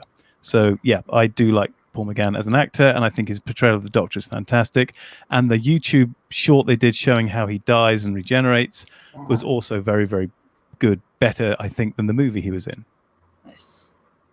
Nice. Cool. Well, that's it. All right. And with that, it is Mad Libs time. All right. So our Indiana Jones topic tonight is top secret. And chat, if you haven't been here for Mad Libs, basically how it works is chat, you're going to get every third word. And so I'll let you know ahead of time what yours is going to be, so you have time to give me suggestions. I'll cycle around between Alex, Jeff, and you guys. Super chats will automatically be that suggestion. If it doesn't work in that specific spot, we will plug it in somewhere in the Mad Lib. You'll plug in Beth DeVue's wiener somewhere in the Mad Lib? We'll always have a place for Beth DeVue's wiener. All right. So, chat, you're going to get started working on an adjective. And Dr. Alex, a noun, please. What? Oh, sorry, I was reading the chat. A noun. Book. Book. There you go. Person who was desperately looking around what was on the desk nearby. Books are good. All right, Jeff, an adverb. Ly. Yep. Poorly. That's good for Indiana Jones. Yeah, sure. All righty. And chat, let's see. Adjectives from the chat. Adjectives from the chat. Foaming. Adjectives from the chat. Foaming is good. All right. Well, let's see. In the interest of keeping things moving, foaming it is. Thank you, Zach Blackfire. Whee! Oh no, we might have to take a pause. I really, really, really have to. I'll answer Tyler Preston's question for a second. Tyler Preston says, why is aliens and Indiana Jones a bad thing, but the supernatural completely fine? I will say that sometimes I feel like supernatural, so the existence of aliens negates some of the supernatural elements. Like, why some people can't, if they revealed the identity of aliens or any of that shit, it might question people's religious views and cause some cognitive dissonance. So that's my guess. Tyler Preston. What about you, Dr. Alex? Did you like the aliens in Indiana Jones 4? Funny. Indiana Jones 4, it falls into the category of films that I would say I like, because I have rewatched it. But it only just falls into that category, and I don't think the aliens was the best idea. No, I think it was Spielberg was saying to Lucas, please don't put aliens in, please don't put aliens, and then he put interdimensional beings in instead. And oh, great, fine, right, we'll use that. I mean, they're technically not aliens, but they are. So yeah, I think it doesn't quite gel with the rest of the franchise, which is much more magic, mysticism, gods and monsters, not aliens. So it didn't fit in that sense. Yeah, I agree. I was just catching up on the chat too. Somebody was quoting Short Round. He no nuts, he crazy. I love that line too. But yeah. To me, that is much like with the Star Wars prequels. You go from that original one, the original 3, to this new one, and you're like, there's something slightly off. And then you get to Indiana Jones after the Last Crusade, and you come back, and there's something slightly off. So, but yeah, I think Lucas's modern touch might be the reason. All right. Sorry about that, ladies and gents. I have returned, and where are we going next? Chat. Verb ending in ing is what we're looking for from the chat. Next, a verb ending in ing from Dr. Alex, a plural noun. Geese. I don't know why that's funny to me, but it is. It's a funny word sometimes. Geese. Mongoose. Plural noun from you, please. I always panic with any word. It's fine. I enjoy the panic. Makes the game more fun. How about suspenders? Suspenders. Beautiful. Suspenders. All right, chat, working on that verb ending in ing. Oh, she pancake. Do you want to come visit? Come on. Come back. Come visit again. You gotta hear each other. Running. Whipping. Ow. Ow. Ow. Shit. You all right? Oh. Oh, no. Ouch. That hurt. Oh, Tore God. my hands. Woo. She pancake. Come here. Oh, you badness. Why are you being bad, buddy? You got fed extra early today, buddy. Oof. Oof. Not nice, you pancake. Way too much energy there. Winning, whipping, running, gushing, kicking. Gushing in honor of your scratch. Right? It's about to be. I was gonna I kind of liked whipping. Whip it good. You can't beat whipping geese. Who gave us whipping? Marco Esquindolas. That just whipping just feels like fun. All right, a noun from the chat next. Everyone's getting a noun this round. So chat's gonna work on a noun for us. Dr. Alex, a noun from you, please. A noun. Oh, Oh, great. Sponge. All I got a good one that we've never used before. right, hit me with it. Zamboni. Zamboni. Hmm. It's a great one. Well played. Love Zambonis. All right. Okay, chat. Noun time. Noun. We have fish from Eric Black. Spoon. There's a good noun. Holocron Library Fox. I'm going to go with spoon. Can't really. Spoons are funny to me. There you go. All right. And chat, the last thing you're going to have is a plural noun. So I'll pluralize any of the nouns that are coming in now. And yes, so noun, plural noun. Keep those coming. Dr. Alex, a noun from you. Socks. That just went straight from the chat through my eyes into my brain out my mouth. Sorry. That's fine. All right. Socks. All right. Jeff, an adjective. How about pale? Pale. All right. Chat. Turtle. Sick. Stone. I kind of like turtle. Then turtle it up. Mr. Another says, hi, Jesse. Hi, Jeff. Hi, guest. Hi, Mr. Another. Hi, Mr. Another. This is our guest, Dr. Alex. He does, he writes Doctor Who stories. Is giving you an alternate season 12. Also has a fantastic series of videos going over movie sword fights on his channel. So go subscribe. His description, or his channel link is in the description, and it's also right here in the chat. Bam. All right, and I'm collecting. Zach Blackfire says wankers.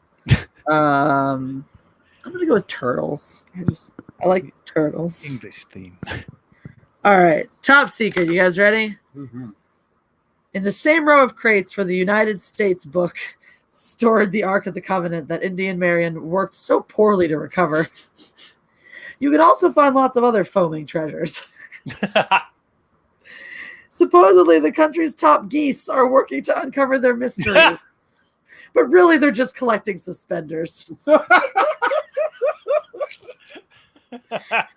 Open one crate and you'll find a ghost whipping around.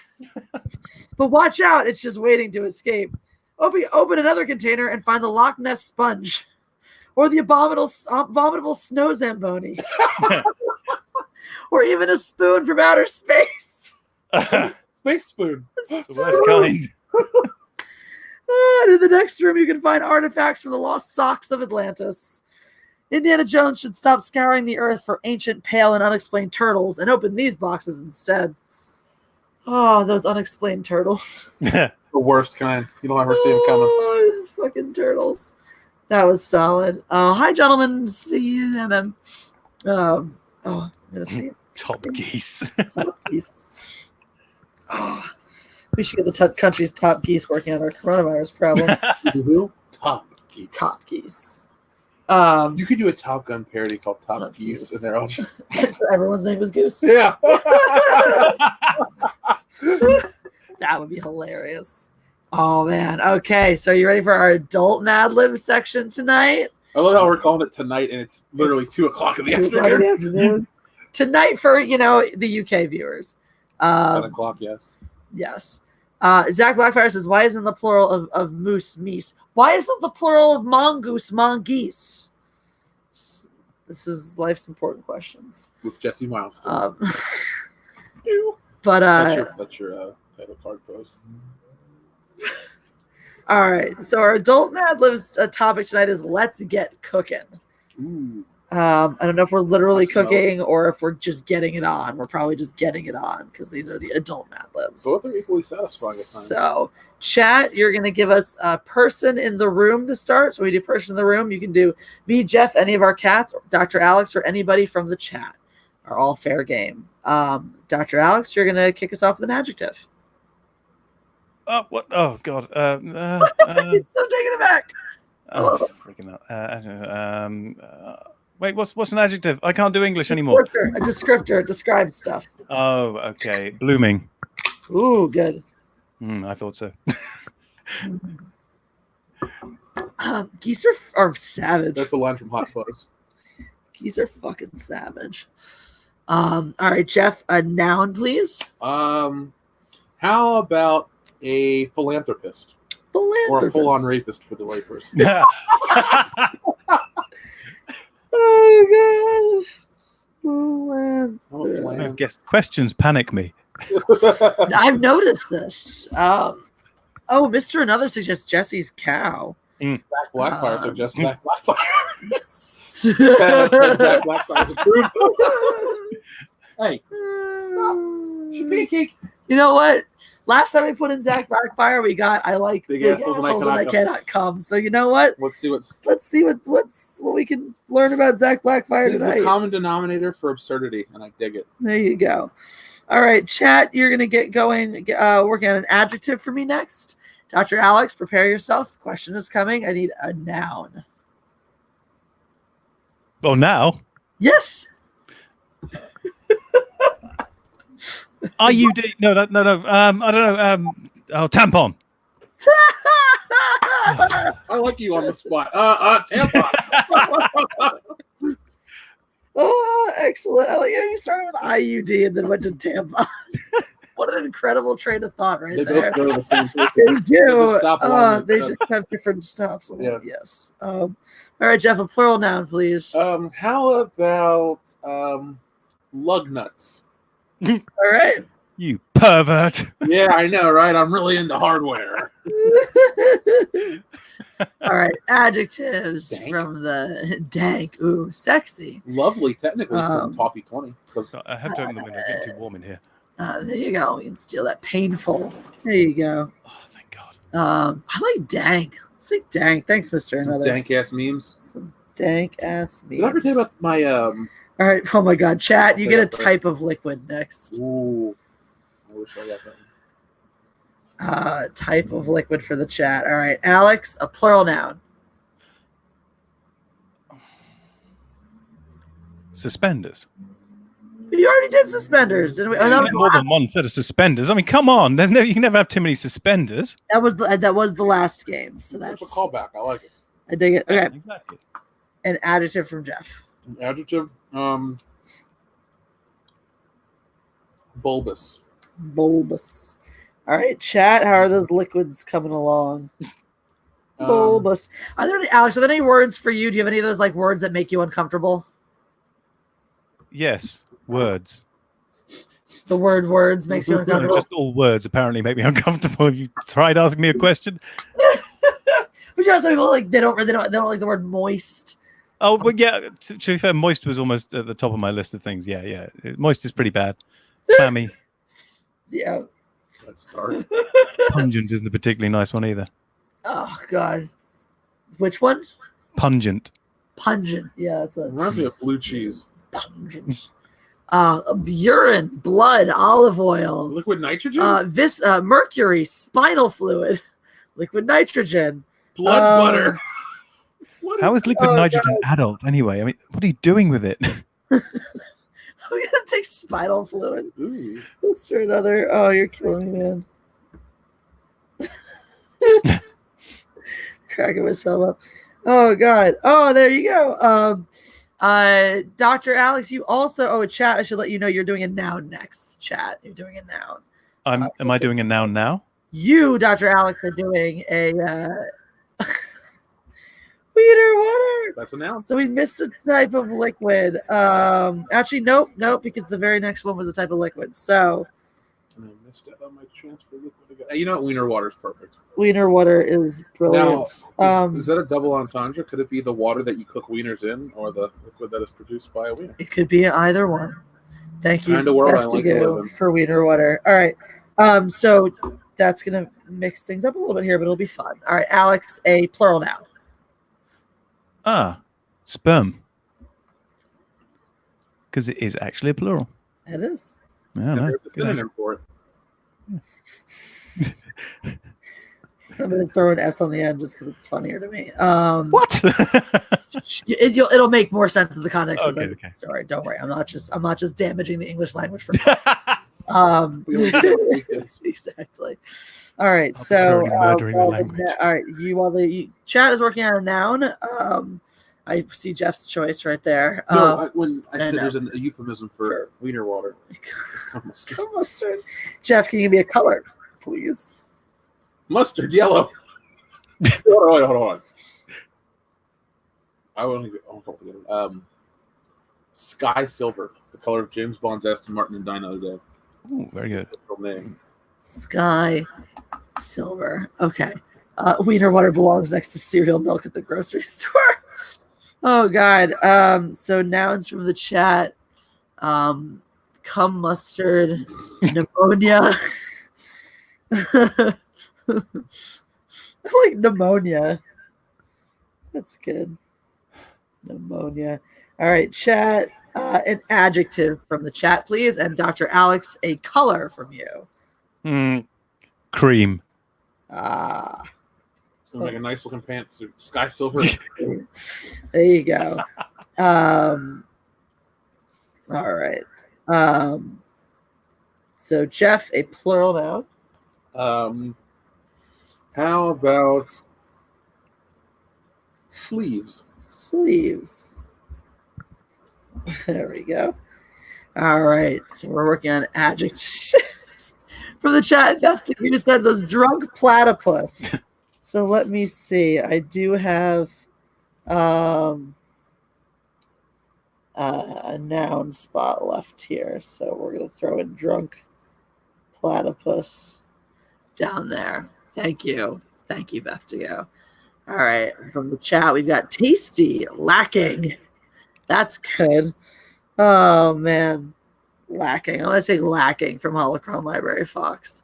Stinky, soothing, all good. But lacking is just fun. All right, chat. I know we're going at a breakneck speed here, clearly. Move on to plural nouns in the chat. Breakneck speed. Plural nouns in the chat. Dr. Alex, you get a celebrity. Ronnie James Dio. Oh, it's the anniversary of his death, right? It's Ronnie. It's a sad one, but yes. Yeah, 3 names. Ronnie. What's his last? D-I-O. Right, Yeah. Ronnie I happen to have his Black Sabbath album sitting next to me. Who's the guy that just Rainbow in the Dark? This right? Close enough, yeah. Yes. I suppose Ronnie I.E., but who cares? Whatever. All right. More or less good. Okay. Plural nouns from the chat, hopefully coming up, and an adverb from Jeff. How about quickly? Someone to use maniacally one day. All right. Chat, we got bullocks, candles, handcuffs, udders. I'm taking The handcuffs elephant's one as from well. James Baker. That's just fun. That's the Jet engines, fucking elephants. As in elephants that are fucking or fucking elephants. Yeah. Get everywhere. Oh, fucking elephants, man. Double penetration. For fucking elephants. Jesus Christ. That's what the trunk is for. Oh, man. All right. Dr. Alex, a plural noun, if you would. Oh, God. Plural noun. Trousers. Yeah, I know. It's a weird one. I love it. Jeff, an adjective.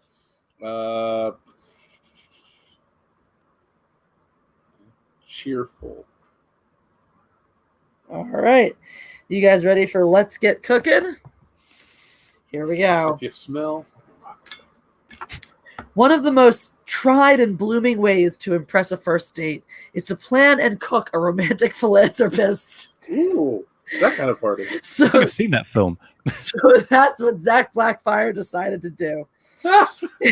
He began to prepare a seared tampon.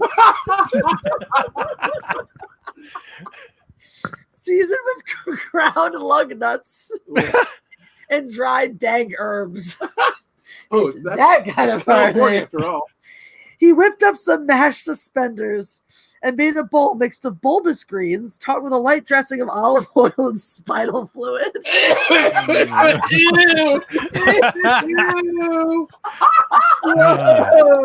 That's the secret sauce. Oh, yeah. Oh, God. He poured some fine red wiener water. Why is your wiener water red? There's something wrong there. You're not helping. He poured Trust me, I'm a some fine doctor. red wiener water into into a pair of crystal sperms, lit a few pneumonia-scented candles, and arranged some lovely sky silver and cream sleeves in a vase at the center of the table. What's missing, he wondered. Right, some lacking mood music. He pulled out his favorite Ronnie James Dio CD and turned it on quickly in the background. Then he fluffed the handcuffs on the couch and set out a bowl of after-dinner trousers.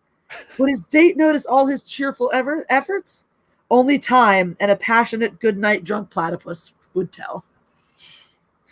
Oh, Beautiful my story. favorite romantic move, the drunk platypus. So do we just like smack each other's faces into each other like this? I don't know if I'm platypi mate. Probably Something like that. I don't know if they have specific mating rituals or weird ways they have to. I don't even want to think about it. I think it's Platypus. something. Quick beak job, I suppose. I don't know. Oh God! All right, wiener water. Wiener water is always a good time. Yeah, but yeah, so that'll take us to the end of our special Saturday show. Inviting Dr. Alex from all the way across the pond, out there surviving the coronavirus in the UK. More or less, yes. More or less. So definitely subscribe to his channel. It's in the description. Subscribe to Dr. Alex. It's in the description. I'm going to post the link right here in the chat as well. And all right, so Dr. Alex, I don't know if you've been catching up on any of these streams or seeing how we end them. No, I mean, I've been in your streams, but I always am asleep or at the wrong times to catch the end. What do we do? We have so Jeff and I have this thing, our Corona kiss that we do. And some people find it disturbing. So you're totally allowed to bounce out right now if you don't want to witness it, or you're welcome. What kind of friend would I be if I just bailed at something like that? You know what? It's a good man. It's a good man right there. All right. So thank you, chat, for being here on a Saturday afternoon, evening, wherever that case may be. It's still morning in Hawaii. Black Phoenix, I'm glad you could catch a live stream. Eric Block, I'm glad you were so excited when I said your name. So, Dr. Alex, thanks for being here. Everyone else, thanks for being here. Have a great rest of your weekend. Thank you for having me as well. Thanks for being here.